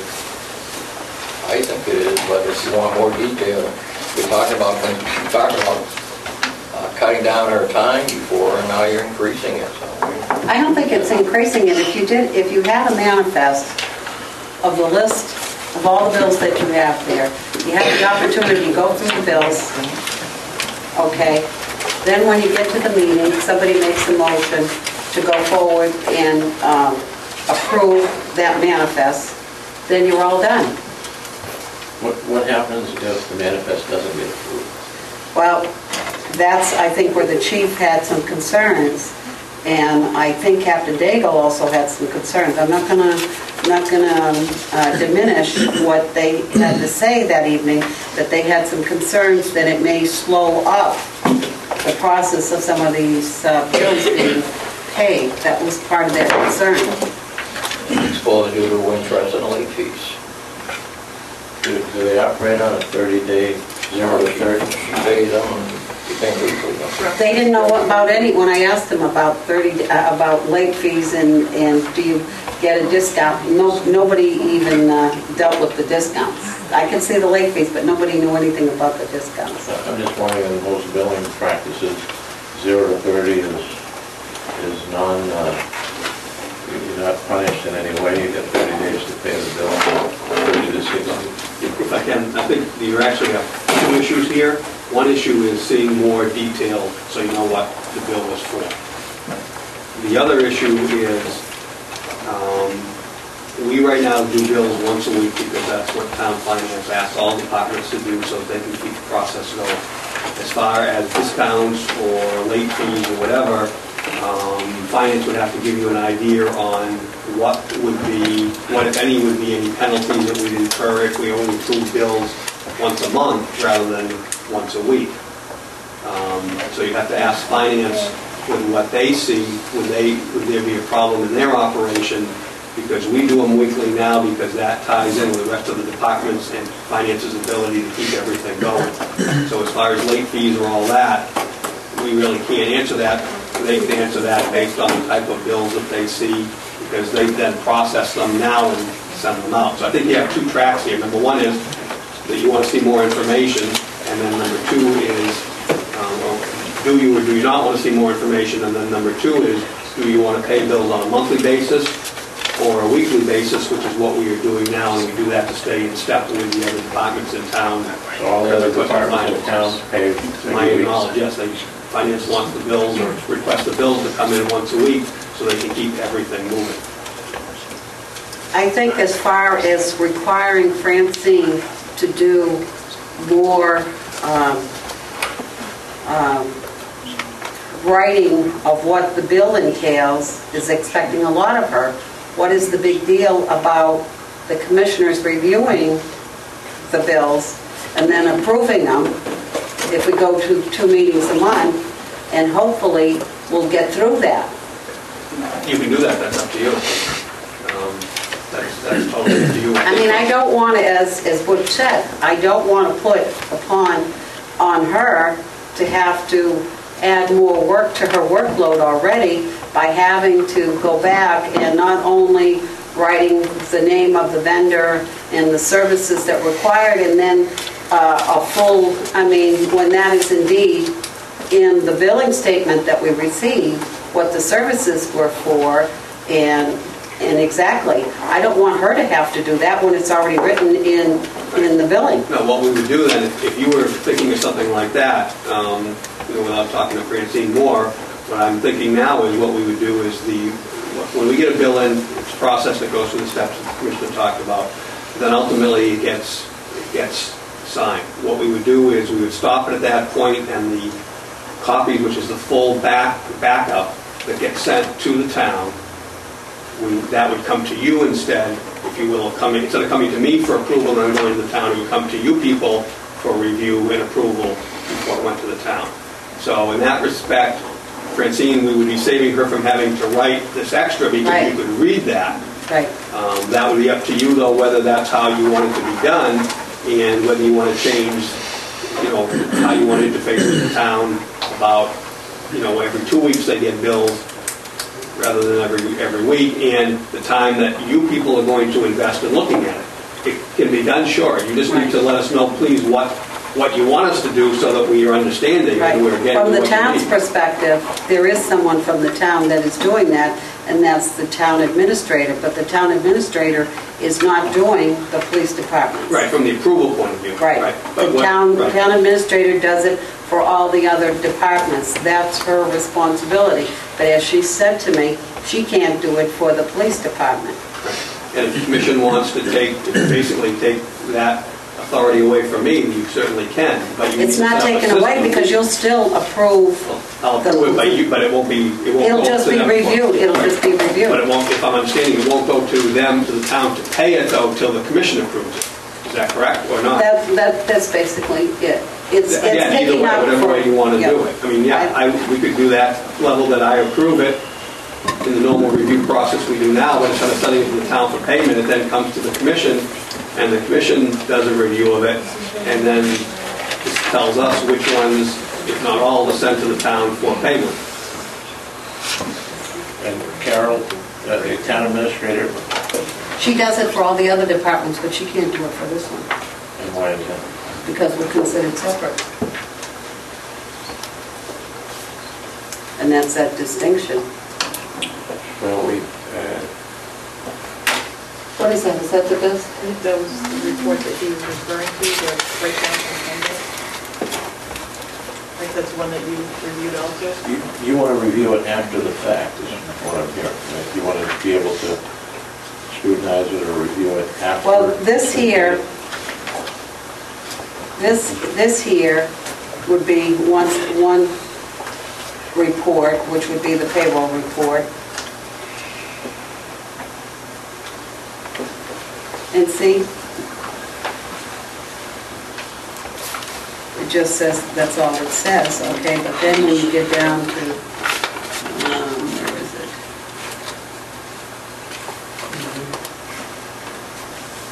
it? It just says, that's all it says. that's, And this is coming from the town. Yeah, it's listed under the line item. You see a number above the column there? They're broken down to our budget line items. You're talking with the 01, the input, the code input, Yes. 01424? yeah, that's the account that it's gonna be posted to. Right, right.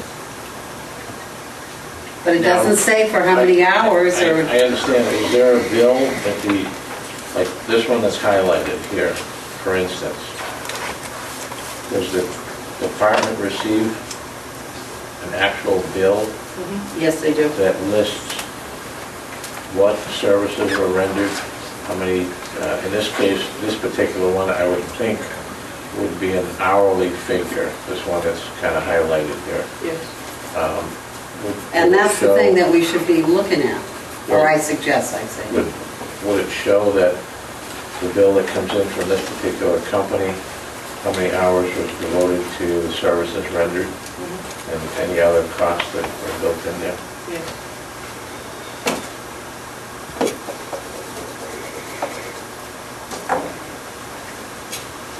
Because this report that comes from the town only gives you who the vendor is, gives you the date, and gives you the amount and who the payee has to be. That's it.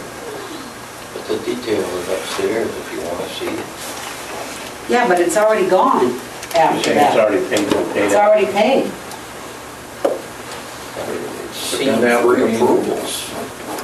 She's approved it, he's approved it, Francine has approved it.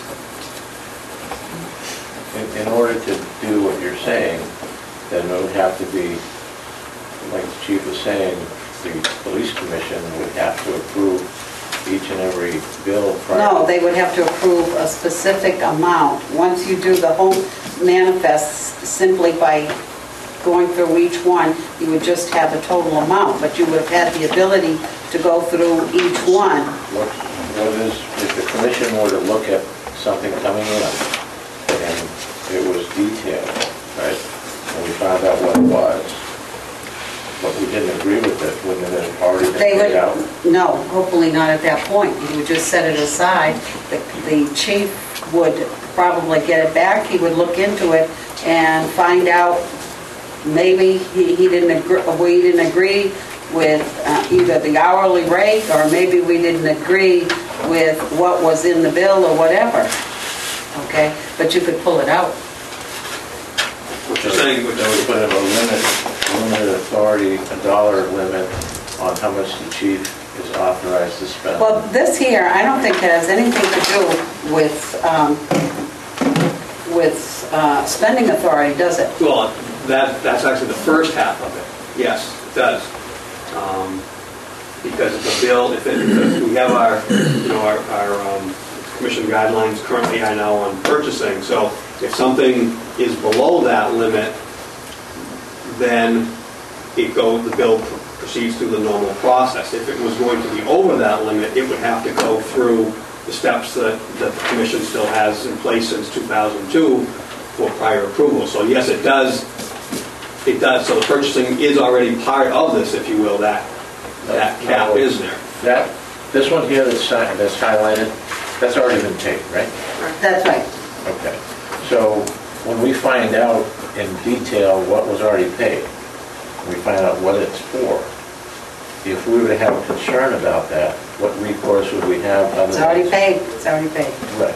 So it's bifurcated in a way that we need to, do you want to look at the spending authority, the cap that the department head can spend without authority for the commission? That would be one downer that you would have to look at. And the second would be how it's going to get broken down. I mean, I don't know. I mean, I kind of respectively disagree that I understand wanting to know, like this item here is laundry. This is just listed as laundry. What is that laundry for?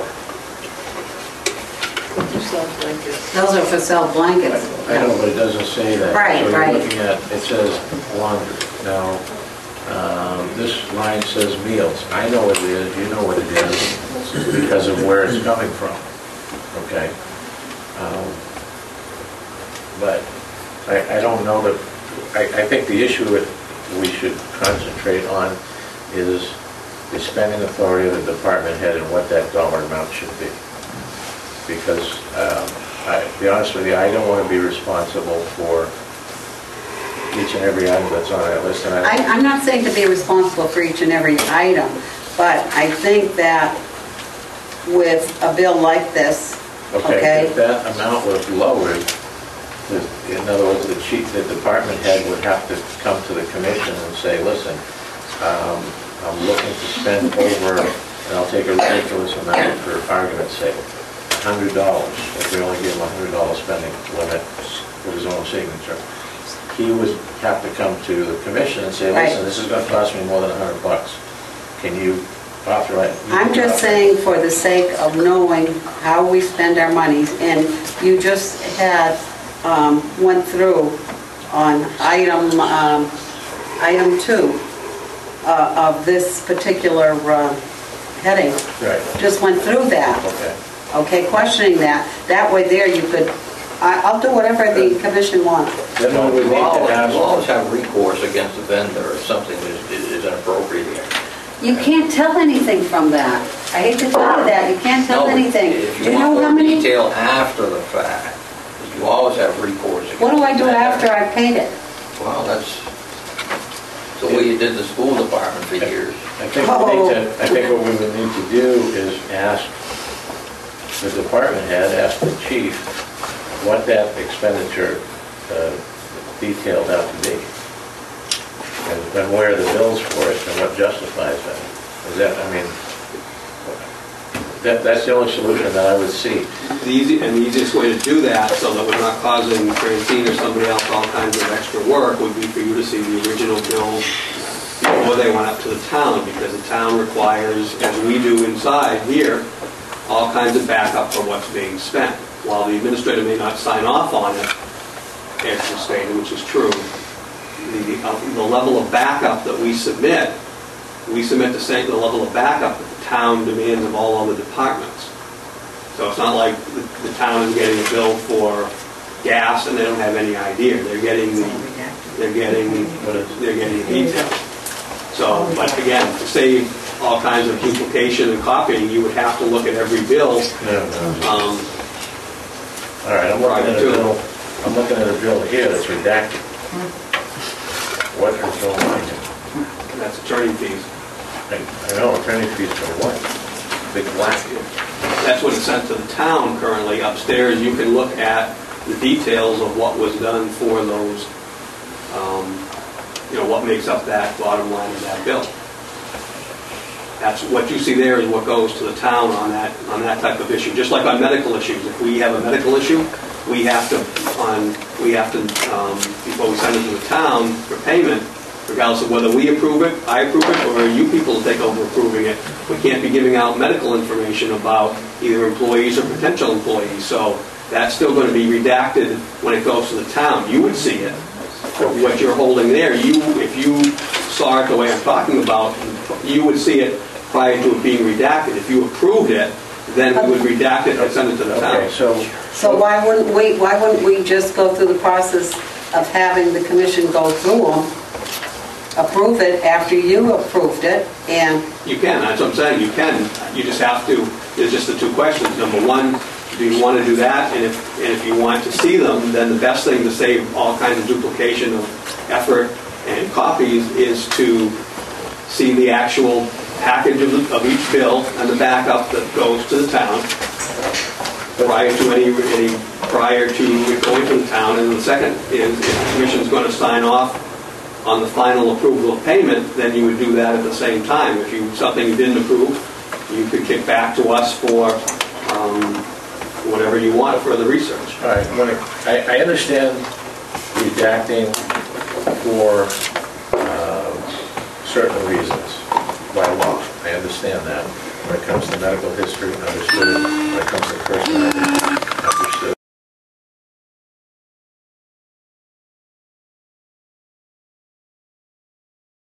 words, the person, if this involved an employee, then the person named the employee's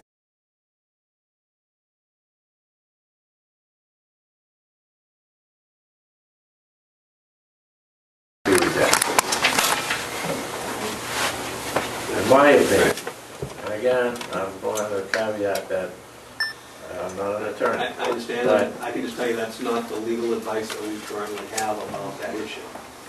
But that is something that can be addressed further on if you're going to look at the bills. Okay, then the other alternative would be, is to, when it comes to, we can get specific, when it comes to attorney fees in specific, that we give a dollar amount of ceiling, and it has to get approved by the commission prior to employing or retaining an attorney for over that dollar amount.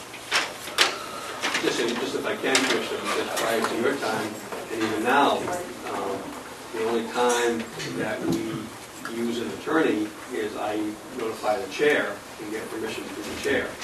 It's been going on for a number of years, so if an attorney is working on something currently, it's an issue that's been approved. For example, if we get a right-to-know request in that is a very detailed right-to-know request that would need a legal opinion, I now, as I have for a number of years, I would call the chair and say, this is the issue, and get permission. Okay, and I understand that, but let me ask you a question. The legal opinion that's being given to redact that entire portion, is that being given by the attorney that's submitting that bill? By that firm, not that one attorney. No, but to me that would, in my opinion, be maybe a conflict of... I understand there's a case going to the Supreme Court, actually, on that issue of what can be or cannot be redacted from attorney fees. It's a case out of Hampton. It's pending right now. I guess, is it possible to try this? Whatever you want. We just need to know how you want to do it, and I was just trying to do it so it didn't cause And that's my main concern. problems. I do not want to add extra work to the person that has to go through this. I mean, you could try, if I can, you could try it. You could try the issue of, like I said, instead of the two tracks. Number one, first track is the bills that we prepare now, prior to us sending them. Now we prepare them, we approve them, we send them to the town. What we would do is we would go up through the approval process, including my review of these. Instead of sending them to the town for payment, they come to the commission. The commission looks at them for review, and we'll see all the details of every issue and of every bill. And then you could approve it and direct they be sent to finance from there, or kick them back if there's something you want reviewed. The second level would be is that you could still leave in place that would not really change the spending authority, because if the spending authority was below the level it's now or any other number you set, when you got that stack of bills, you would see that my initials would only be on the ones that were under the spending authority. If it was above that, you wouldn't be getting a bill anyway. We'd be having a discussion in this type of forum to get permission to buy that item or to do that service. Prior to, you would have given your permission, and then when the paperwork came through, you'd know what the issue is because you already gave prior approval because it was over the amount. Is there anything that, I'm concerned about the right to know aspect of this redaction. So I'm wondering if perhaps we should seek advice from LCG about the redaction of attorney fees and what they're for. I mean, the services rendered should be, in my opinion, non-redacted. For what that attorney is doing, whether it's case review, research, whatever, that needs to be listed. Who they're doing it for, meaning not the department or whoever requested the service, but if it involves and it falls under the umbrella of the right to know when it comes to personnel issues, medical issues, that sort of thing, I think that can be redacted.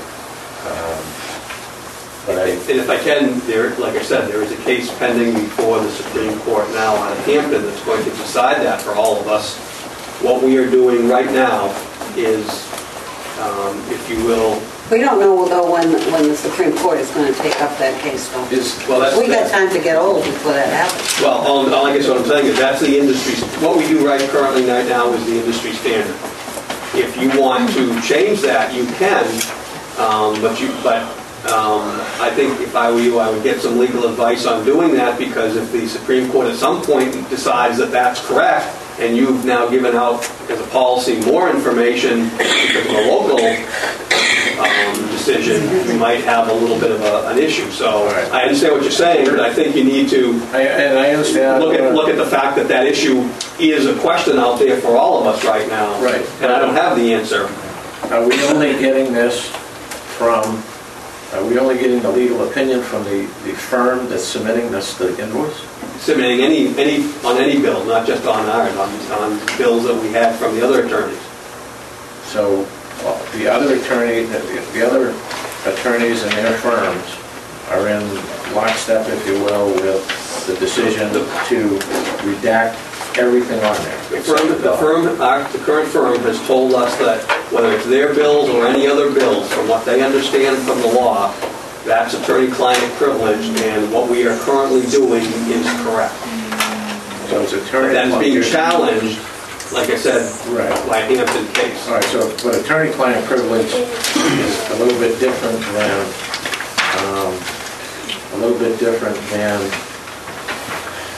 91. Well, a little bit different than exposing an employee into the public, but when it comes to this here, attorney-client privilege relies solely on the client. And they're the ones that decide whether it's attorney-client privilege. Clients can give up their attorney-client privilege. The attorney cannot give up the attorney-client privilege. So if this is coming to the police department, I think perhaps we have to explore with another law firm, not the one that has submitted the invoice, but perhaps LGC, that if this particular thing falls under attorney-client privilege, then we can decide whether we want to have a non-redacted version or a semi-redacted version or minimally redacted version go out. You can, and if I can, we currently have a right to know pending from the union leader, reference that issue, and that's being worked on and should be completed by the middle of this week. There's currently, yes, there's a right to know request from the union leader. The attorney is working on that. That's why I'm familiar with the, with the issue. What does the town do? What does the town do? Do you happen to know what the on their town legal bills? Yeah. I don't know. I'd be I curious. guess what I'm saying is that where that issue is being worked on right now, if you're going to get another legal opinion, that's fine, let us know, because that may impact, if we got one legal opinion and we give that out on the right to know, and the commission comes back and says, well, we have a different legal opinion, this is what we want you to do. Are we giving out that opinion from the firm that is rendering, from the firm that is submitting an invoice? Yes. Well, to me, it would make sense to go outside that circle. That's why I asked the question, what is the town doing with regard to this? I have no idea. I'd be curious. So can we... Can you pose a question to the town? Certainly.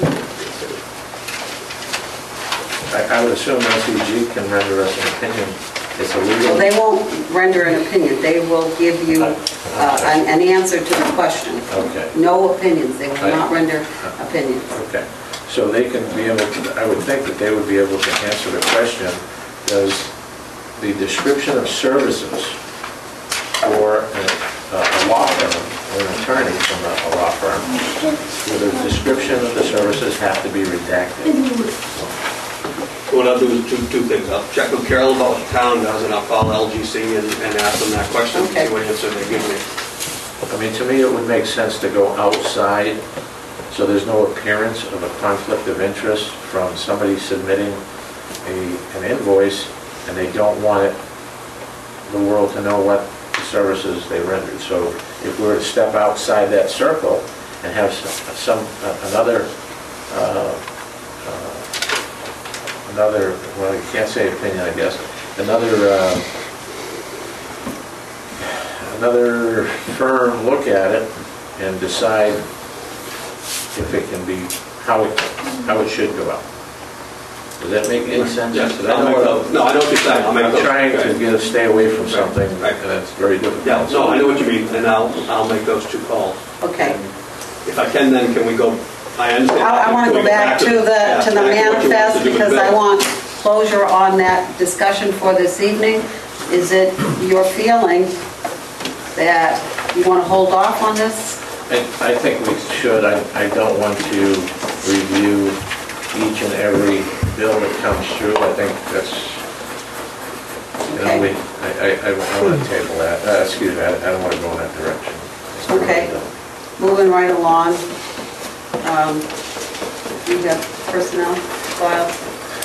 Yeah, I mean, I'd like to give, I mean, we've touched briefly, but I'd like to give, when we talk about personnel files, if any personnel file is being requested from the outside for litigation purposes or whatnot, that the original personnel files remain here and copies be sent out, because I think it sets a bad precedent and a possible dangerous precedent that that personnel file could get in the hands of somebody else,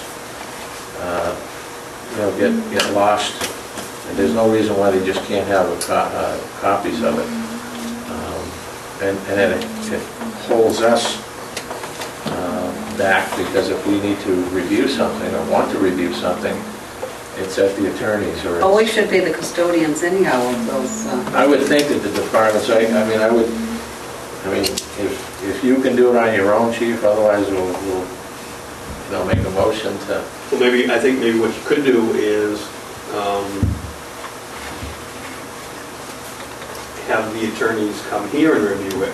Then it's not leaving here, and they're not taking it, and the review that they would spend the time in their office, they do it here, and then if they see something in there that they need to make a copy of for whatever case they're working on, that can be done here. Otherwise, we're potentially photocopying all kinds of stuff that they may look and only need 3 pieces of paper out of from their review. So if they reviewed it here, and they reviewed a file that was large and only needed the 3 pieces of paper, then the department would only be copying 3 pieces of paper, and that's all the time we'd be spending rather than 300 pieces of paper. That would make sense that we do that. I'm just trying to think of a way so it keeps them here, so we're not sending it out, and I think meets what you're trying to do, but yet saves us from photocopying mountains and mountains of paperwork for them just to review and decide that, that they found what they needed, and that's great for them to do what they do, but that, most of the hundreds of pages was interesting for them to read, and they needed to read it to understand the issue, but it's not something they're going to take a copy of to do the work for you later on. I don't know if we'll be hampering future issues down the line, years down the line, by not sending it out. My main concern is that the original files, the personnel files, remain here, and like you said, we're the custodian. The department keeps the originals. If both sides, again, I'm not an attorney, I don't know what their rights would be, but if they're subpoenaed, if they're requesting files, both sides agree, I don't know. I'm just worried about the originals leaving here and you not having access to it, and the commission not having access to certain information, and that what do we do if the original file is being transported and it disappears? It's not good enough to say, well, we gave it to them, they signed off on it, and here we have. Meanwhile, the information's gone. The file is zipped, So I think, if anything, just copies can be made first have them review it, if they want to come here and review it, or whatever attorneys in the future want to do that, they're more than Obviously, welcome. if you make that as a motion, then that would be a requirement, and then when in the future, when we're asked, we'll say, this is how it has to be, you can come here, the stuff isn't leaving, and then, again, we'll only have to make whatever copies they feel they need from their review, rather than, making hundreds of copies potentially to mail to them, or to hand carry to them, to have them throw most of it away after they've looked at it. Is that, I don't know if that's a call that I can make or want to make. I mean, I don't know what the legality is. I don't know who's entitled to what. Well, like I said, I guess I'm fearful of the fact that we are supposed to be the custodians of, quote, those files or that information. And I do believe it should not leave the department. As to whether or not we should copy the whole file, sometimes a lot of that information in the file is not information that really needs to be copied or that they require.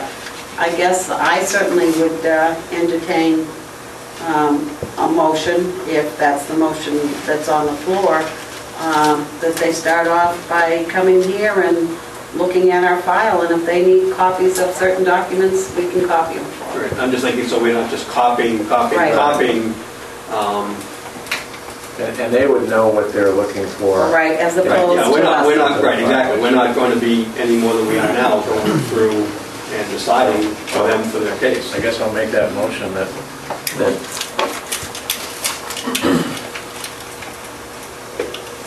I'll try to simplify it as much as I can for the record. That all personnel files of Hooksett Police Department employees, the originals remain here in the custody of the Hooksett Police Department. And that in the future, if any files are to be legally viewed, They be viewed here? that they be viewed here, and if any portion of the file can be legally copied and given out, it be done in that way. I'll second the motion. Any discussion or any questions with regard to it? Seeing none, all those in favor of the motion signify by saying aye. Opposed, seeing none. You got your direction with regard to that, okay?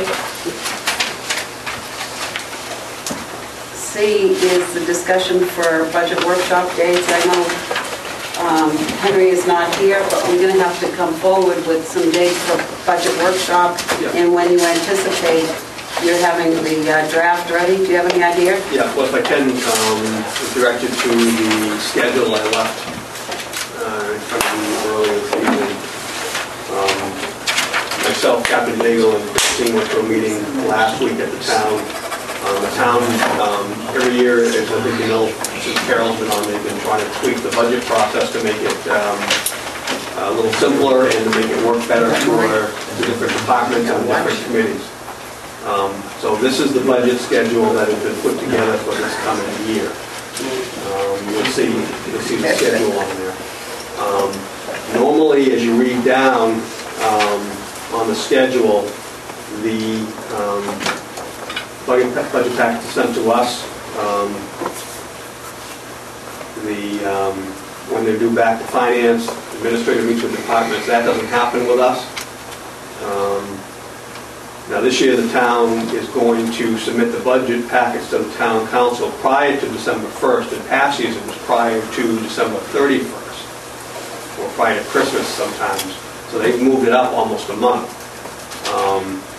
So basically, I would say that if you look at this schedule, the commission probably has till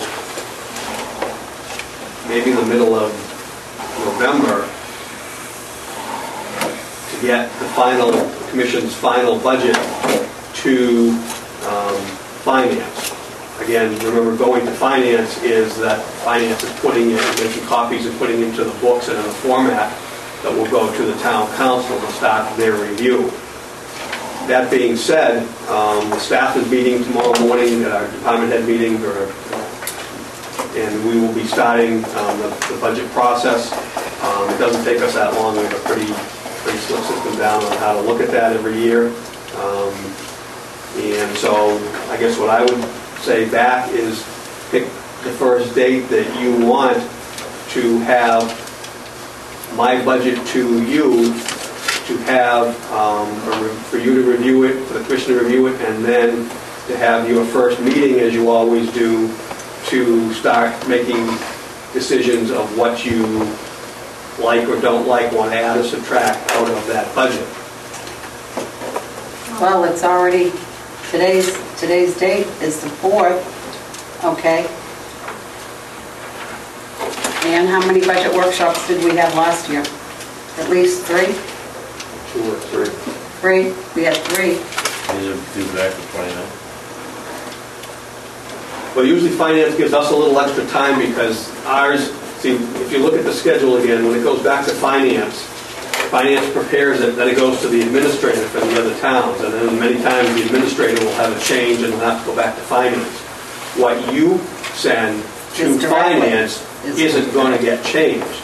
Even if the administrator has any questions for you or thoughts, unless there's some, like sometimes there's some final tweaking with the insurance rates or something like that. But what you send, well, the administrator doesn't change. So that gives you a little bit more leeway every year over that schedule. So you probably, like I said, you're probably into, probably get into at least the first week in November looking at this to still give finance the chance to get your budget and turn it around. Because if you see here where it says the administrator meets with departments, the administrator could be meeting with, say, the highway department up until November 24th by this schedule, making changes and still getting it to finance for finance to turn around for December 1st. So again, all that said, depending on what your personal schedules are, if you want to, looking at the calendar, if you want to give us a couple weeks and then have your first one, or if you want to, Where are you with the process right now? Well, we'll be meeting tomorrow morning. What I usually do is we take... But you haven't started anything for yourself? Well, I have. Okay. I have. What I already have a really good idea where I'm going with what I present to you. But I need to get input from the staff, which does not take that long. They will do some research, obviously, on many of these items. As you know, they're cost items, so we have what we proposed last year, but we try to get obviously prices. Gas is a good example. What are we going to figure for dollars? Cost per gallon, and other items. So that does take a little bit of time for us to nail down some numbers. So we're not using either last year's numbers or just saying sometimes some departments will do add like 3% across the board. I don't think that's good either. So we like to call different vendors that we use and on different items, cruisers or whatever, and say what is the anticipated cost going to be, and put those numbers in for you. So you're saying the best we can give you when I give you that budget. But you're saying that we're going to get up to the beginning of the first week in November to get this in. We're talking about today is October 4th, and it will require at least 2 or 3 budget workshops to do that. So you're talking, I don't think people want to see 2 budget workshops within a week. And I don't believe that right now, I don't know if folks are ready to give dates. Henry is gone. I guess my suggestion would be is that if you wait 2 weeks till the next meeting to pick dates, you could do it by Francine calling around to you guys, or just set at least try to please give us 2 weeks for the staff to put it together to get the drafts to you, the first drafts, and then set your meetings after that. So 2 weeks, you're talking October 18th. That's 2 weeks from today. Well, today's the 4th, and 7 is 11, and 7 from that is 18. That's what I want to do, is allow you enough time, like you said, so you don't have a budget workshop more than one in a week. Today's the 3rd. Our next commission meeting, we have to run the calendar. So, let me see. Today's Monday the 4th. And next commission week meeting- is the 11th. Right, next commission meeting is the 19th. And then you have one more week in December, I'm sorry, October, and then you go into the first week of November. And the second week of November, right? You're not here the first week of November? Which is my vacation.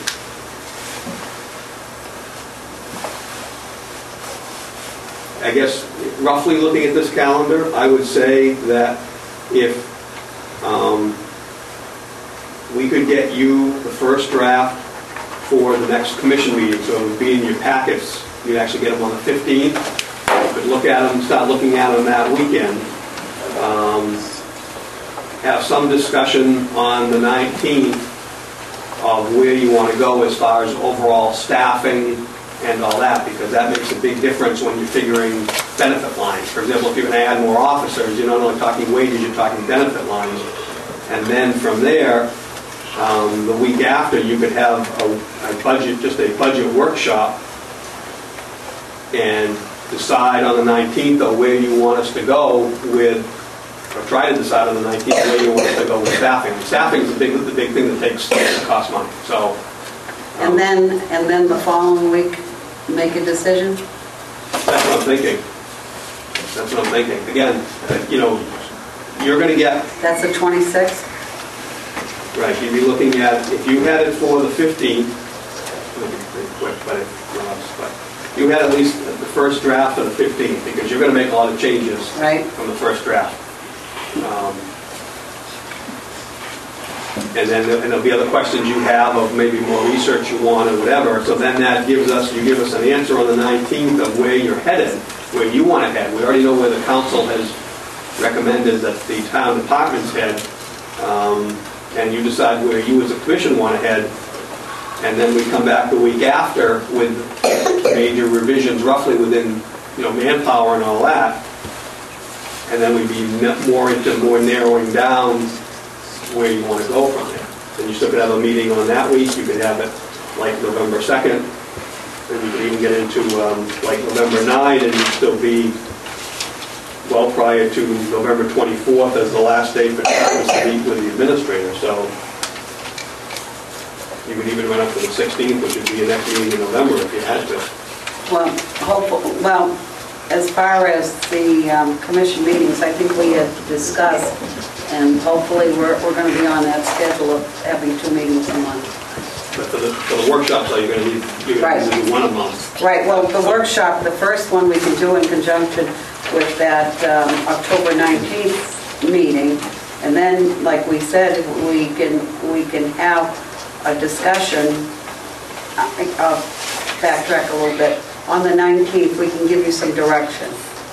On the 26th, we can see what you have, go through it once, and probably take it back, and hopefully that beginning of the month, we'd be ready to finalize it. Right, and if not on the 2nd, you still have again the 9th. And if you still had any more tweaks, you still got till the 16th to make any final last-minute changes. The biggest issue is going to be, as it always is manpower, because that's where your big money is. And speaking of manpower, I don't think I got a definitive answer from you when we were talking about taking the lieutenant out of the administration duty and putting him on the street. When is that going to occur? We'll look at the schedule tomorrow. We'll discuss the staff meeting. But he's going to move that lieutenant, put him out, and take over street duty.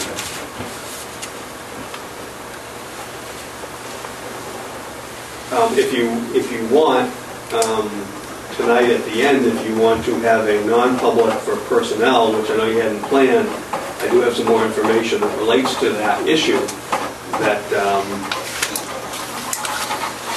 may help you in planning for the budget and some of what we talked about earlier, but it is personnel issues and privacy issues, so it would have to be non-public. Okay. So can this be our tentative plan, and would you do me a favor and make sure that Mr. Roy is apprised of that and see if it conflicts with his schedule at all?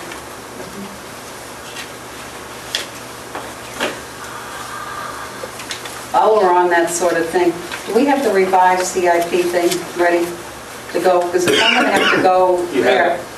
That is? The copy that was in your packet, that's what's been sent to the CIP. Oh, so that's, Look at the second page, the date should be this year's 2010. no, that says 9/30/09. Okay, in your packet was the CIP that you, And it's going to be at that 87,485? No. Well, then I don't have it. Just make sure I get it. no. It's okay. No, it shouldn't. I don't have it. Did you have that in your packet? The CIP, the final version? It was probably in the last two. That would have been a Last Tuesday's The packet, packet. I'll have to check further. No, actually, I'm sorry, it wasn't in last Tuesday's packet because you decided last Tuesday. Right, so that's why. Okay, you know why it's in your packet for the next meeting? Because we didn't realize till Friday you were having this meeting, so it's in your packet for the next meeting. And it's that same, it's all that with same information, but as you decided last week with the new numbers, because we stuck to the timetable. Right, so that's why I think it's don't like have I think it. it's like, just for discussion, it's like 127 something. Okay, just make sure that I have that because that's going to come up and Okay. I need to know the numbers and the figures. And we have all the information from last year, which are the CIP, when we had the discussions.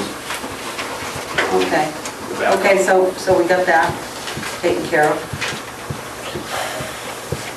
Okay, Under other business? under other business, I have a number of them. What's the resolution with regard to getting the phone jack in this room? Work order was put into the town after, within a day or two after you requested it, and you were drafting it. I think Carol's looking into it though. Yeah. I know there was She John. put the work order into it, but we don't have it, Working you know. with the, So Okay. the request has been submitted to town hall as would be required. Okay, just so that we get that done at some point. Mr. Roy was supposed to be giving me his goals, still don't have them. Every meeting, we have a reminder. I You want don't to go back have, into non-public to talk about that? no, I just want him to, No. let's have them. You want Francine to send them a reminder? Yeah, or call him on the phone, please. Francine, can you do that? Okay. The other thing was the exit interviews. I believe we said we were going to get back into doing them. I'm thinking of, we have some discussion. Sure.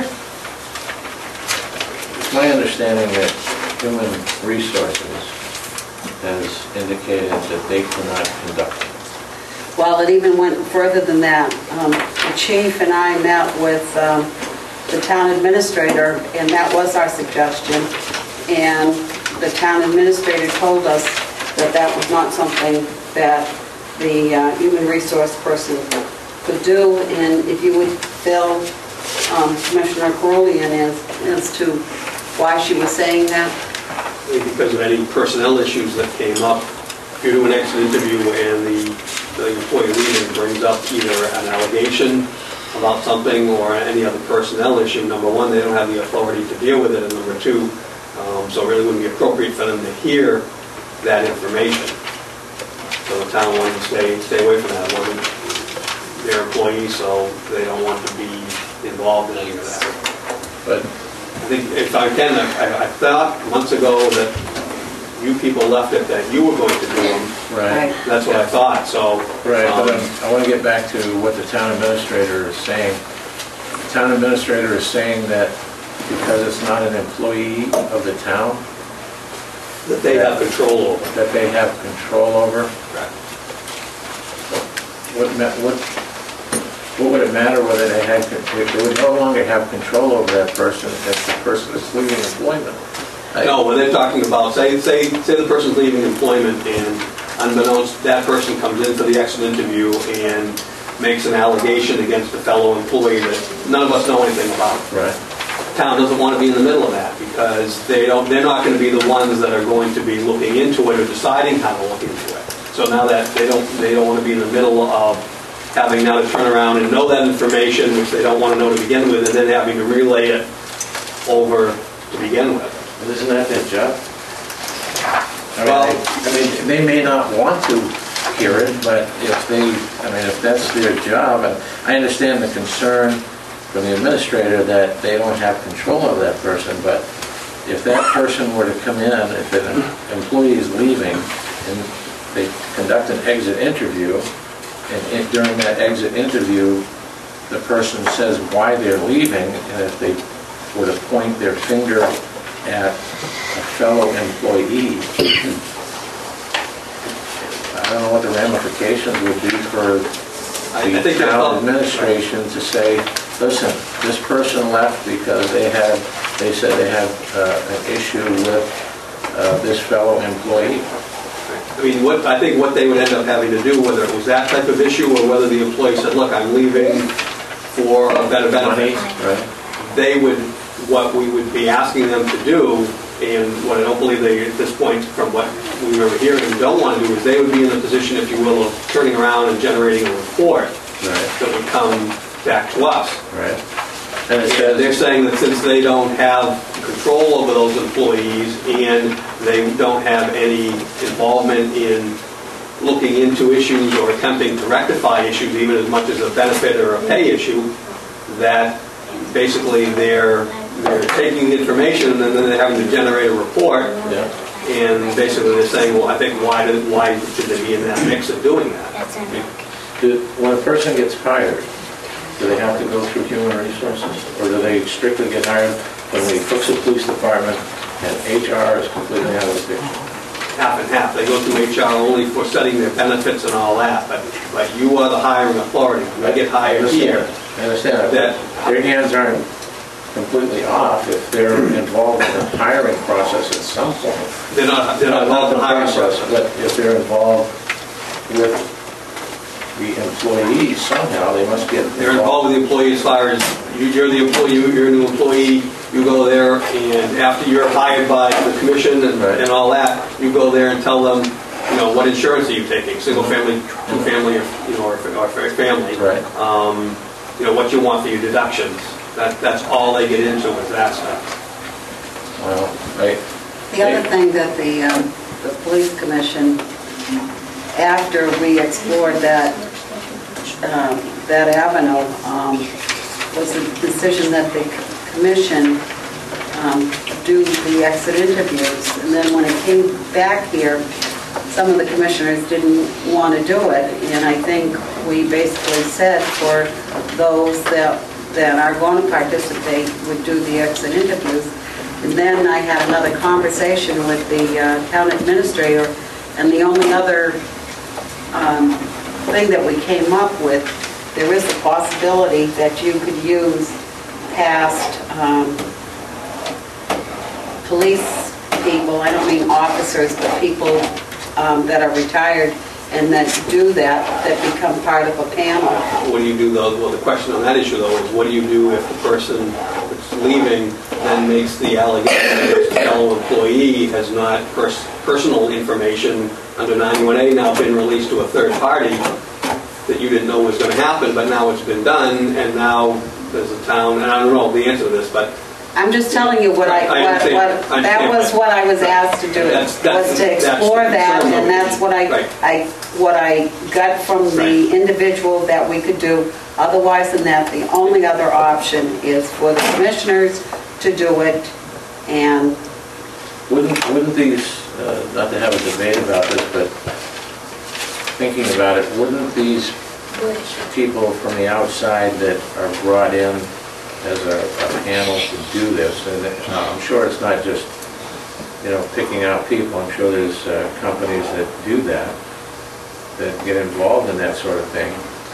Would they not now become under the umbrella of the Hooksett Police Department if we were to subject to confidentiality? Right, we would get their services, wouldn't they be followed under that umbrella of the confidentiality and that sort of thing? I would think that they would if we're retaining them to do the exit interviews. Well, I think they're similar to to hiring panels, not hiring panels, but interview panels that hire, you know, if you put a panel together, they're subject to confidentiality.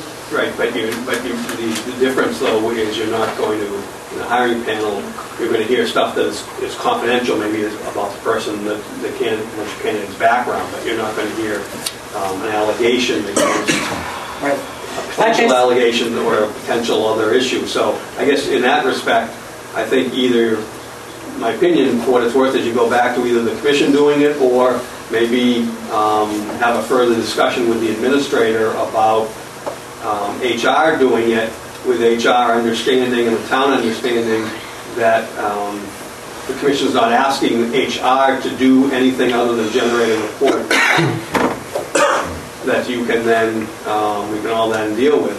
Whether it's a pay issue or whatever the issue is. HR deals with confidentiality on a daily basis. Well, exactly, that's what I'm saying. So maybe that's something you might want to. She may not, I mean, HR may not want to do it, but I think if we discuss it further, I would think that that's. Well, the reason why I have it on the agenda here is we're now, let's see, since we started discussing this, we're probably, I don't know, 8 or 10 months out, and it's getting so old that when I go to write it, I just don't believe that I'm continually... Like I said, my understanding was the commission had decided that the commission was going to do it. So if you want to change that, that's fine. I think the commission should do it and be done with it. Well, or research the other. One way or the other, you're right, they'll get it off your plate. I think that the hesitancy, even though I think I'd probably make a motion on it, in hindsight, my hesitancy is, are we too close in regards to making and hearing the exit interview? Are we too close? Because anything that's said is going to be brought to us, and now we have to go forward with it. And how do we deal with it if we're right in the middle of it that way? I mean, I think we need to explore the human resources. Well, I will certainly take it back to the town administrator with those concerns. Commissioner, part of what you're saying is part of the discussion I believe you had with Attorney Diana Wayland about how you structure it versus who's going to hear what, and then how you deal with something you hear later that you need to deal with. If it's just a wage issue, that may or may not be a budget issue. If something comes up that is news to everybody, then you're right in the middle of it. Right, and if we're going to have to make decisions based upon that, I think we're too close. So I don't want to, spend money, but that's why I look at human resources. I would respectfully disagree with the town administrator, and I think if push came to shove, I think that they would do it. I really do. Well, like I said, I will certainly go back and pursue the question again. And I was the one that did sit down with Attorney Whalen, and I think as a result of sitting down with Attorney Whalen, that's why we decided to pursue it further. But like I say, that's where we've been with the issue, and I think it needs to be resolved. I agree, it needs to be resolved. ASAP. We need to get some input. But I will be glad to seek out the town administrator. Okay. I think that's it. Under other business, Mm-hmm. I'd like to explore something new, I guess. Do you want to put it on the agenda next time for next time? Still got public input and non-public? Yeah, okay. Okay. That sounds good. Okay, we're at the point in the agenda where there's public input. Anyone wishing to come forward? David Pearl, 79 Main Street, and you probably want to turn the timer on because I have a number of issues and I don't want to delay you. I'm also having a problem with right to knows. I would be glad to get redacted copies. I don't have the union leader's lawyer, but I'd like my issue to be dealt with.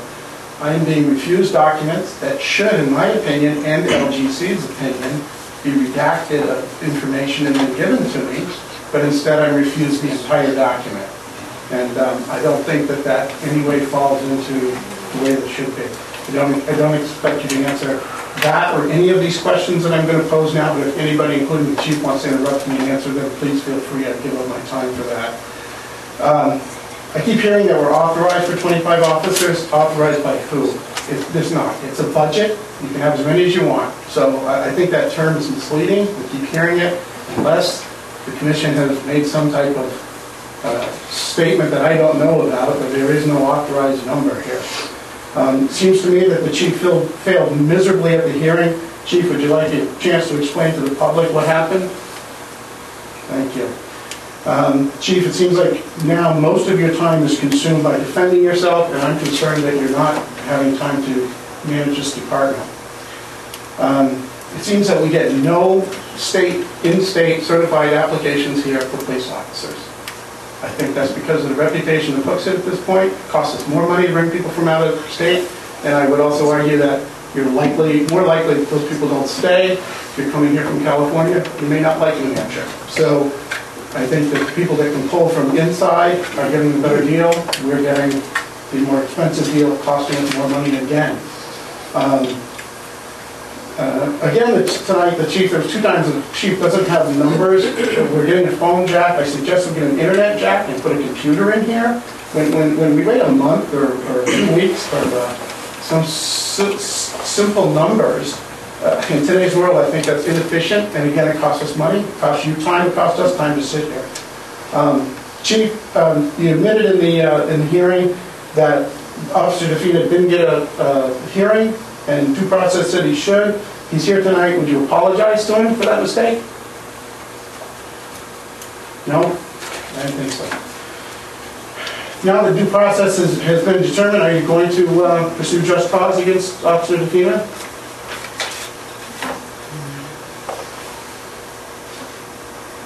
And I think something on everybody's mind is, how much did we spend, let alone Jay's life being upset, but how much we spent on this DeFina issue while the chief knew that there was no hearing? I think the town is in an outrage about this at this point. Who redacted the minutes? What happened to Attorney Higgins? Why did we get that advice? These are all questions that are left. Why did the department spend $5,000 to send information out to past employees regarding the current lawsuits? Again, it's just more money that's going out, and the taxpayers have had it. I've asked the chief twice if he had a plan to improve the department. Both times he says no. I'll ask him again. Chief, do you have a plan to improve the department? That's something the staff and I work on. Yeah, but we don't hear it in the public. I'm asking from the public point of view. We don't hear it. The most constructive planning we're hearing now is coming from the commission. Dave, I'm going to stop you right there. Please don't engage in any kind of debate, okay? If you ask a question and he's not willing to answer the question, move on. Don't engage in a debate, okay? I won't. I asked him for, I was trying to clarify that I'm looking for the public is looking for a plan. Okay. That's what I'm part of the public. I don't understand why we need a lieutenant to take care of the fleet. I don't think that makes sense to me. Confirming information from personnel files is divulging it. I bring that up as you're talking about for personnel files, about what happened in the banner last year, when the chief confirmed that information and he tried to sidestep it. Nothing's happened about that. And finally, why isn't chief on administrative leave at this point? I think that's what this town wants. That's what this town needs. We need to stop and sort this thing out, because every day it just costs us more and more money and nothing seems to be getting resolved. Thank you very much. Thank you. Anyone else wishing to speak? Laura Willett, 3 Summerfair Street. Regarding personnel files, if someone comes in and looks at a personnel file, is that person that the file belongs to going to be notified, or is there some type of documentation where it will be noted within the file? The only time somebody can look at a personnel file is if they have a signed release from the person whose file it is. And in our files, the person that looks at it signs that. So the person that gave their permission knows that somebody's going to come in and look at their file. So if an attorney comes in, like you're talking about doing now, and they come into the department, the employee will already know? No, that's different because that's litigation. I'm talking about just a review. Like say somebody applies somewhere else. Okay. That employee knows that that potential employer is going to be looking at their But file. there's some way that the employee now would know, there's something in place that you do now so the employee would know that someone's been looking at their file? Well, if there's a subject of some litigation, they should assume that. Not litigation, but I'm just saying, I'm just wondering if employees now know that someone's been looking at their file. There's a roster in their file. Okay, so that's done It now. has to be signed, I guess. Okay. Has to be signed, doesn't it?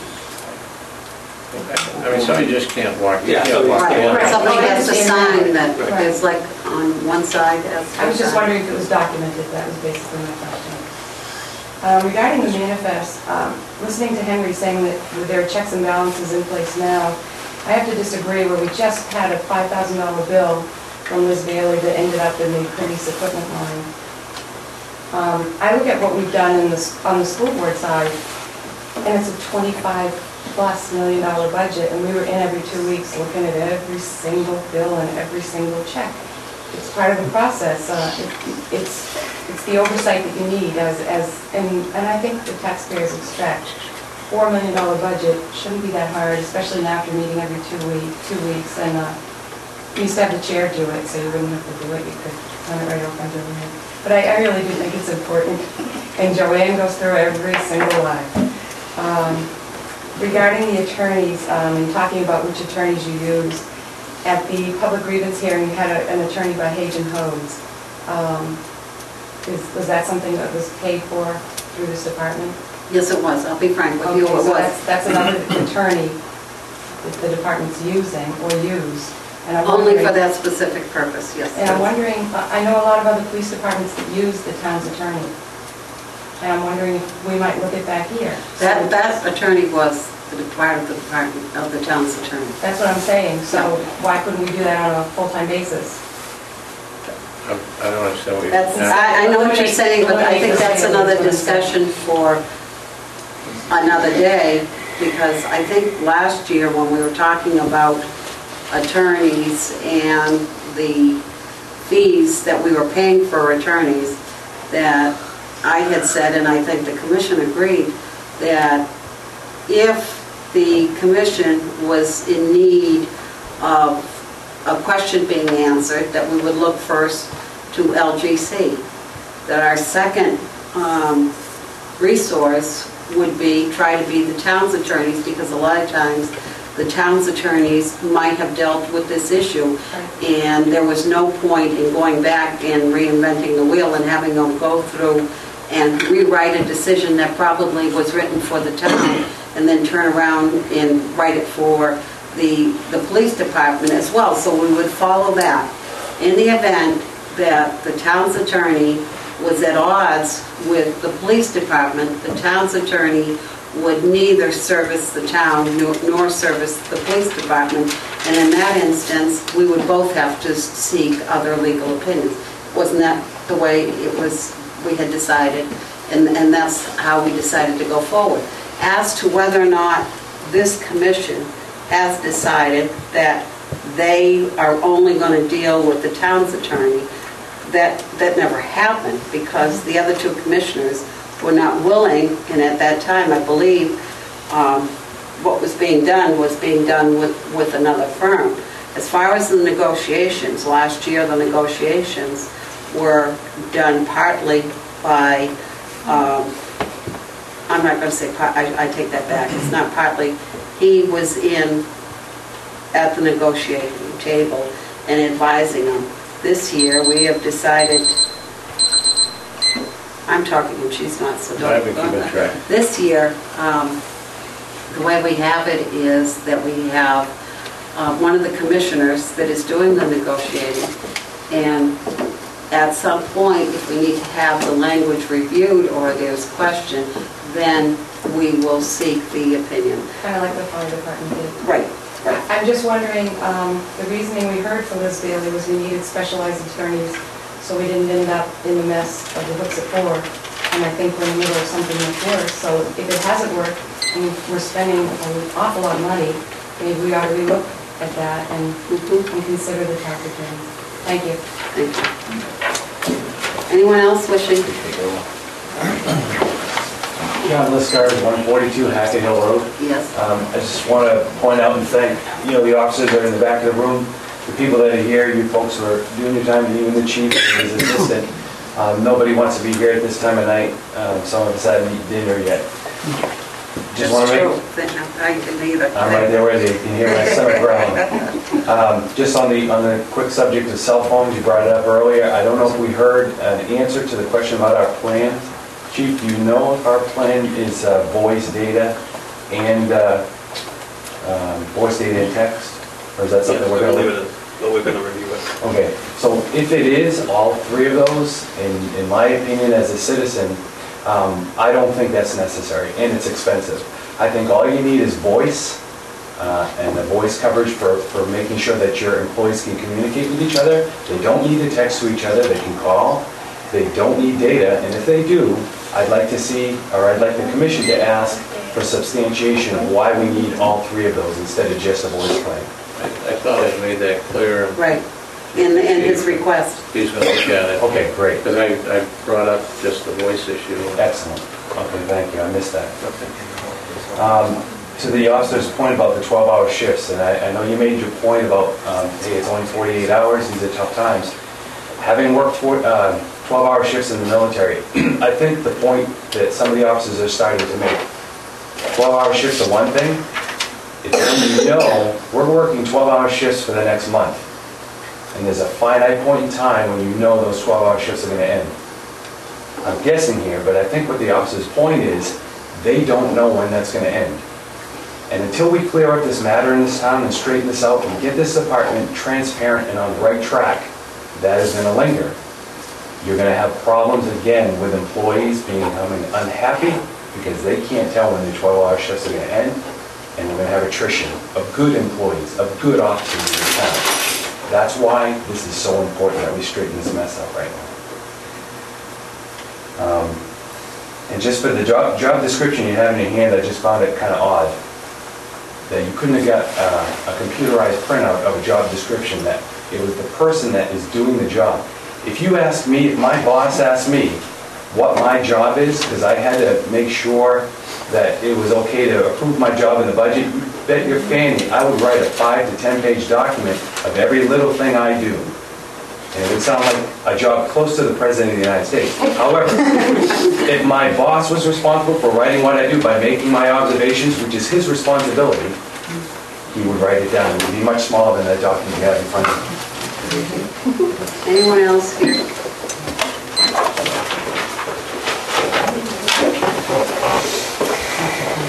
Mark Eagle, 42 Main Street, just to clarify a couple issues. I guess I want to expound on what Maura was saying regarding Mr. Roy's comments regarding the budget lines. Seems to me you don't need a long narrative of the description of what the bills are being paid for. I certainly am in favor of you examining and scrutinizing all the lines before they're paid. It's called full transparency, and that is your job, to scrutinize the department, to oversee the department. It seems to me, again, that detailed legal bills would explain what would be happening for incurring bills, and it would also prevent, as Maura would say, it would prevent the ongoing issues such as that $5,000 bill that mistakenly got into the equipment line, and it was also reported by the executive assistant that it happens often. I would like to know which commissioner is going to be negotiating with you. And the recent billing for the recent hearing by Hagen Codes, was that redacted, the billing? I haven't seen the bill on it. We haven't. Okay, But so that. just so you're aware of the function of why we have there was to make sure we're Advice. Oh, sure, I'm not questioning that And at all. there was two things. We had the opinion that they rendered about the substitute commission and this, and that. Thank you. I wasn't questioning the presence of the attorney at all, I was just questioning whether his billing was redacted since the discussion came. Hasn't come about- forward yet. About the bill itself.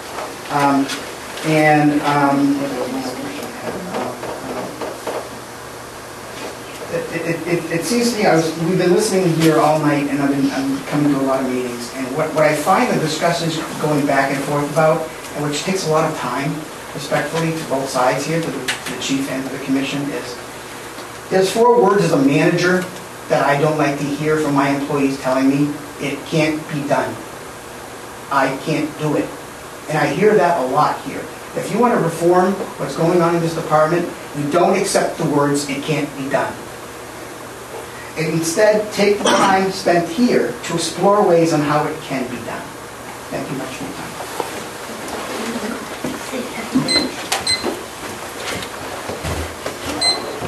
Hi, Patricia Corpus, I live at 15 Springer Road, and I would just like to thank Police Commissioner McHugh and Police Commissioner Carolean. I don't want to say it wrong, I'm sorry. Good job. I want to thank you for your due diligence in this matter of the Defina hearings and how the Police Commission meetings have changed, and I just wanted to say thank you to both of you for your time. Anyone else wishing to speak? Okay. Chief needs a non-public. Well, I think I can, a couple of issues we talked about earlier that I think are insight in, but they would have to be non-public. Okay, we'll entertain a motion to go into non-public.